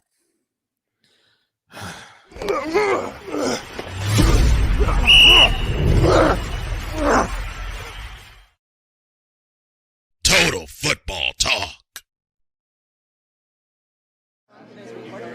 As long as it's one. That's great. I love it. And now we've come to the end of episode number 60 of Total Football Talk with the post game. And here giving his final thoughts, and I'll give mine after him, Drew. Sorry, I was finishing a snack that I feel like it's way too early to be selling at this point. Did you know Little Debbie's already rolled out the Christmas tree cakes? Okay. Yesterday I go grocery shopping, go down the aisle, and there's a gondola, a display of Little Debbie Christmas tree cakes. Not a gondola. And of course, me being a chubby, fat expletive, bought a couple boxes of them. Okay. And here we go. You just caught me during a slight transitional break of 25 seconds eating a Christmas tree cake. Now that we've gone through all that shenanigery of this, got to say this has been yet another great episode with my man Colvin Johnson. 60 straight weeks, 60 straight episodes. This Friday also marks the 8th consecutive week of Total Football Talk Extra. So combined, we'll have 68 episodes. Mm-hmm. So combined through this week, we'll have 68 episodes from our project of Total Football Talk and Total Football Talk Extra, as we'll be reviewing week 20 from this past weekend and the final week 21 of the season before playoffs start the following week. So looking forward to that with Ryan this Friday. Total Football Talk today, again, another great one for episode 60. Commander's Gridiron Report is fully prepared and ready to go for tomorrow. So as long as anything wild happens, I should be going tomorrow at 1:05 p.m. Eastern time. Because with all that being said, trying to not do 2 episodes in one day on Friday because I will more likely have to work Friday night. So I've been doing 2-episode Fridays between Total Football Talk Extra and Commander's Gridiron Report for the past 5 or 6 weeks. It's been a lot. So trying to get back on track with getting that show back to Tuesdays. But got to see how work is. And with that being said, I got to jump off here in a few minutes. But this has been another great episode of Total Football Talk. I'm looking forward to another great one next week with the recaps from my in-person appearance at the game this Sunday. There will be plenty of footage. We've already got the cameras and stuff set up. The batteries charged up. Everything's in process of being ready to go. Have some live videos to probably put out there. If not, I'll at least be recording a bunch and be putting stuff up throughout the week. Haven't fully decided how I want to do it, but we'll come up with a plan for that later. Just, overall in football through 7 weeks, there's been some ups, there's been some downs. Nobody saw the Vikings being at 5-0 before they lost this past weekend. So the loss against the Lions, nobody should take that and keep put it against them, because I was predicting the Vikings to lose to the Lions. You as well. Many other people were. And, nobody predicted them to have 5 wins before their first loss of the season. So big on them for getting it done to this point. They are still a dangerous team to keep a look at for the rest of this year, especially when you lose by only 2 points to a team that had just made it to the NFC Championship and is still destined to more likely make it back there again. If they can make the right moves before the trade deadline, I will at least hang my hat on that. But the Lions don't make the moves and the Vikings continue to steamroll. I will not be surprised to see them overtake the Lions at some point this year, or if they face off in the early rounds in the playoffs. So with that being said, we still have a lot of exciting football left in 2024. If your team isn't doing all that great, unless they've only got 1 win or 0 at this point, I would not be upset with their progress, or at least say that it's completely over, because it's not. And especially if you are the Eagles or the Cowboys in the NFC East, it is not over yet, even though it appears to be for the Cowboys. It's not over until it's over. And usually between weeks 15 and 18 is the time frame where you really need to pay attention the most. So at this point, we still got another 3 to 4 weeks before things start really getting down to crunch time to pay attention to. So if you're a fan of football and your team isn't doing all that great, don't completely give up on your team yet. There's still plenty of time. Hang in there. Hopefully you're hanging with us. We'll keep breaking it down for you each and every Monday for you. With that being said, look forward to episode 61 next week, and I will see you guys tomorrow. Oh, good thoughts. And man, yeah, I'm definitely hoping that your trip to Landover Sunday is going to be exciting and fruitful. I really hope you enjoy yourself, man. I appreciate it. Hopefully we can get one in at some point down the road. Yeah. But right now, I'm going to have to bring what I can for you. That's fine. I'll live vicariously through you. My man. Oh, man. All right. So we witnessed in the Bengals-Browns game something that I have not remembered hearing since 1999. And that would be a stadium happy that a player is injured. And I really had to think long and hard about that. Now, of course, the situation was a little different. 25 years ago, this was Veterans Stadium in Philly. The Cowboys were in town. Michael Irvin catches a pass, and he literally gets pile driven into the Veterans Stadium turf. Of course, it basically was carpet, and underneath nothing but concrete. And so with that, a neck injury spawned a loud, robust cheer. Now, to Michael Irvin's credit, he said, "Well, that's just Philly fan. They were basically cheering the fact that I will no longer be on the field. I don't think they have any ill manners or ill intentions. That's just how they are." Well, even if it is of a hated rival, I still would not want to root for an injury. I would say that to Eagles fan then, and I definitely will say that to Browns fan now. But the difference in between that situation and this one is that the person and the player they cheered in being injured actually was on their team. And those who cheered the fact that Deshaun Watson was injured, no. And I don't care how I don't care what you think about him. I don't care how deplorable of actions he may have made. I don't care if you believe that he should never play another down. Cheering for any player to be injured is below the pale.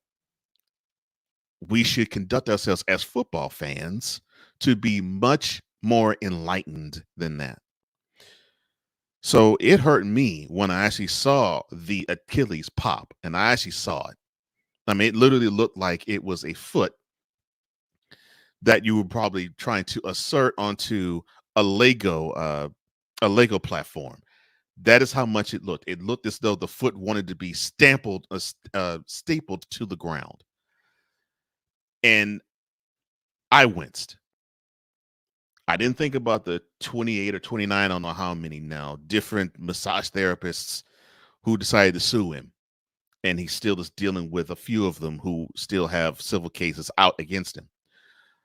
I'm not dealing with the fact that he held my personal team hostage. I'm only dealing with the fact that this is a football player who he hadn't gone on track this year, and his season ended again to injury for the second consecutive season. We should be more elevated than that. We should be more astute than that. Think if it's you. If you are on the field and you got injured, would you want people to actually cheer your demise? Your physical demise? I don't think so. So do me a favor. When you go out there, think and be responsible as a fan. Don't throw stuff on the field, Texas fan, not Texans, University of Texas fans. Don't throw stuff on the field. Don't get into ridiculous arguments and shouting matches with the people that's on the field, coaches or players. Cheer for your team, root against the team that's going against your ball club, but don't ever cheer for someone's physical demise. That's lowbrow. That's not acceptable. And you know better than that. As long as it's one. Oh, that's great. I love it. I hope it actually is recording. Listening to it. All right, sir. Any last words before we do let the tribe go? No, that was actually perfect when it comes to, you can't cheer against somebody else's demise. So regardless of the situation, spot on. Glad we had another episode this week for 60 and looking forward to next week, my man. So spot on. Thank you, sir. I appreciate that. And I appreciate you as always. And we collectively appreciate you out there. Now, if you want to reach my man Drew on those social media webs, all you have to do is go on to _media on Instagram, _media on X, _Surtuba on TikTok, and Surtuba Media with YouTube. Now, if you want to reach me, you can just reach me either at Comey Media Incorporated on YouTube or flowcode.com/page/host Cole Johnson. That is flowcode.com/page/host Cole Johnson. Well, thank you for liking. Thank you for sharing. Thank you for subscribing. Thank you for commenting. And Playmaker, thank you, my brother. Thank you, Dante. Thank you for repping. We appreciate you both. We appreciate you out there. And thank you for hitting that notification bell so you can catch all content that comes from the Surtuba Media YouTube channel or the Comey Media YouTube channel. We appreciate you and we love you. For D. Willie, I am Cole Johnson, here to say in parting, as we always do. In life, just like a tackle, keep your head up. And as always, you got to play until the whistle blows. On top of all that, remember to stay safe out here in these streets. See ya.